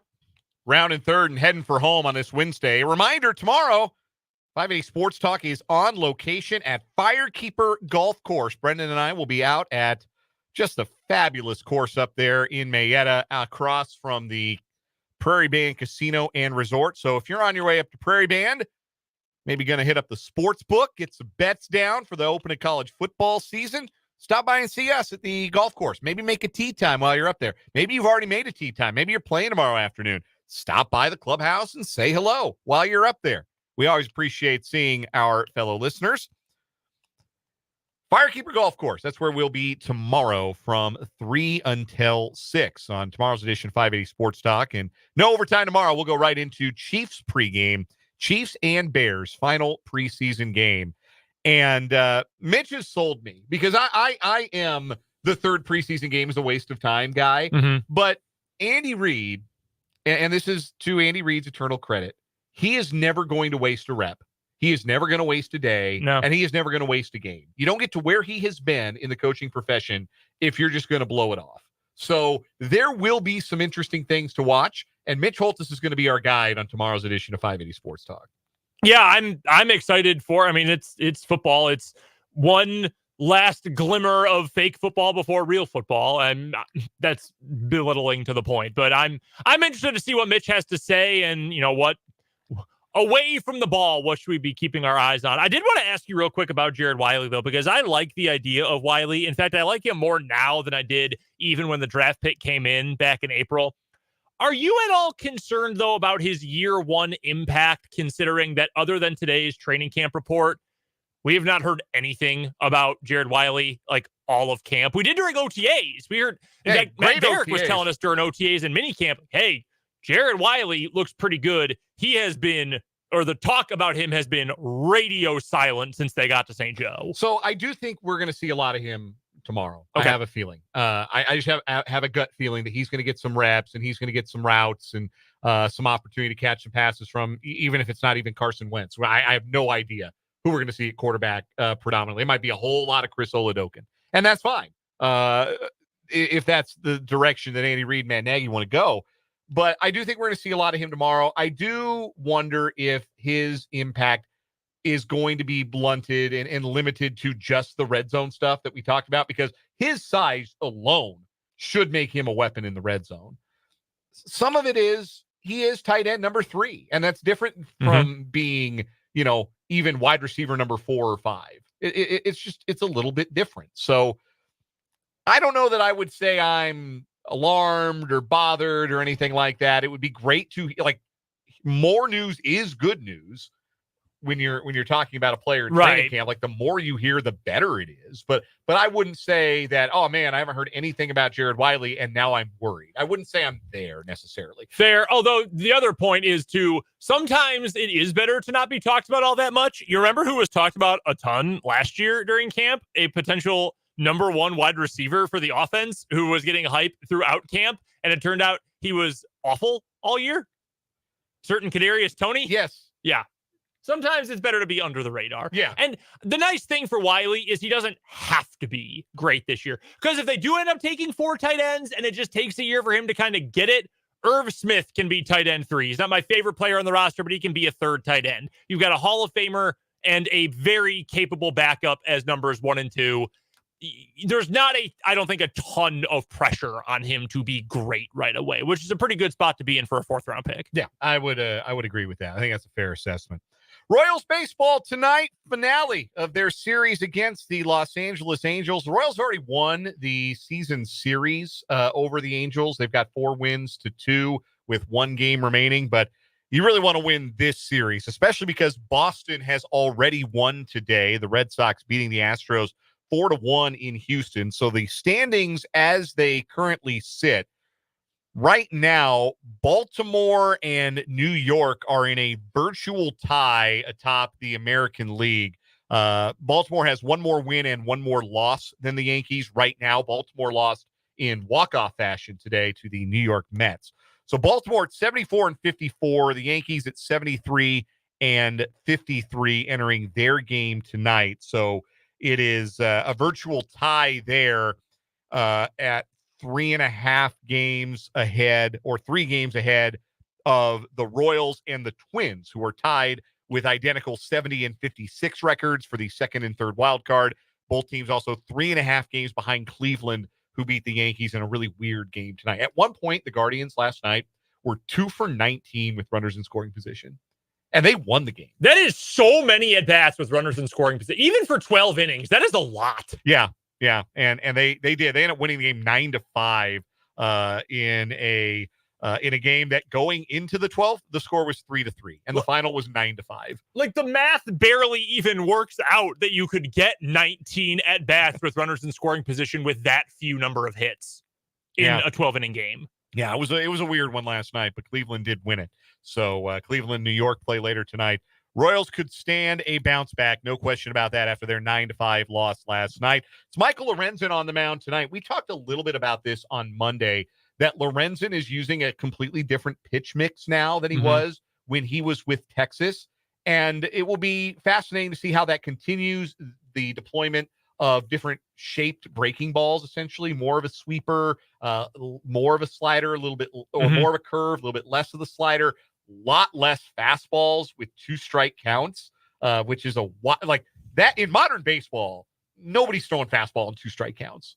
Like, certainly not as often as Michael Lorenzen was. Right. So he has made that adjustment, and of his 3 starts as Royal, 2 have been pretty good. 1 was not so good, but 2 of them have been pretty good, and you'll take that from your number 5. He will go tonight against Johnny Cueto. I cannot believe that the Angels have dredged up Johnny Cueto to start a major league game tonight. Yeah, that's crazy. That is unbelievable, frankly. Good for him. Glad he can keep cashing checks. I hope he gets a nice hand at the K tonight. I'm sure he will. Real quick, we're a little short on time for this, but it did just pop into my head. In the American League, of the potential or sure to be playoff teams, who's the scariest one to face? In a short series? Yeah. And I don't okay, with the Yankees, because Aaron Judge will hit the cover off the ball, and so will Juan Soto. Like, yeah, that in and of itself is worrisome, but like, are you scared of Marcus Stroman in a playoff game? Because no, I'm not. Are you? If they got to go to Nestor Cortez in a do or die game, I actually would feel kind of good. I think Baltimore's team is really good. Essentially, my question is, how high are the Royals on that list? Because while the Royals have black holes right now that are getting way too much playing time and a bullpen that is all out of sorts, they do have a legit number 1 bullpen arm. They've got multiple, not even just 2, like multiple legit starters who you trust.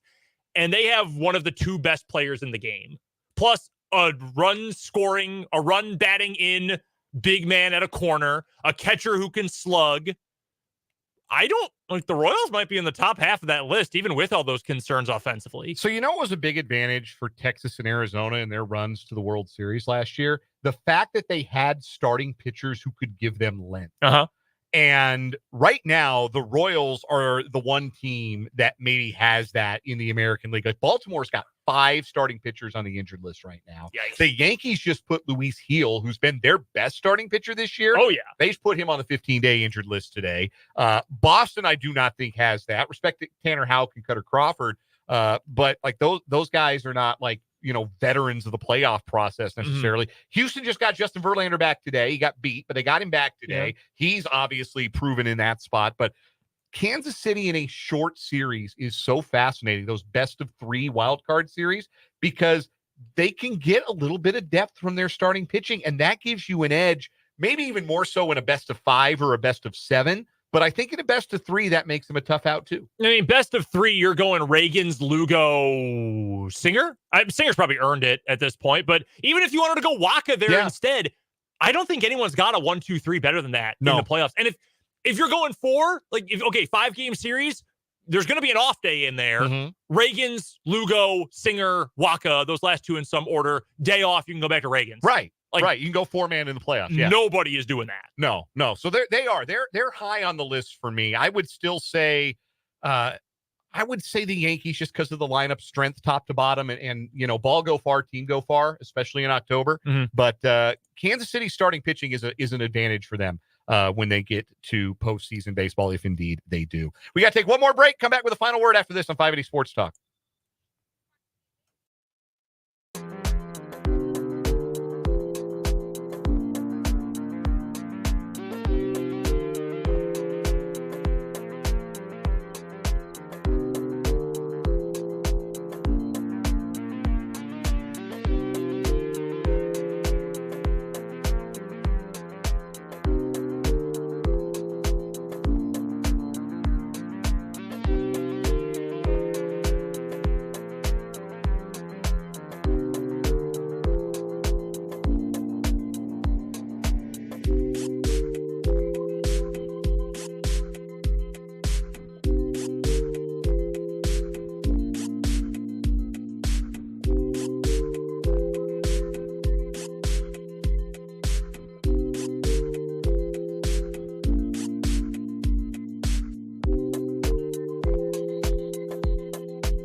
Let's wrap up this edition of 580 Sports Talk with a final word. Brendan Dworzinski, go first. The reports out of Manhattan are that Dylan Edwards looks awesome at fall camp for K-State. I want to see him on the field as much as possible. Honestly, the backfield on almost every snap for K-State in a meaningful situation should be Avery, DJ, Dylan all together.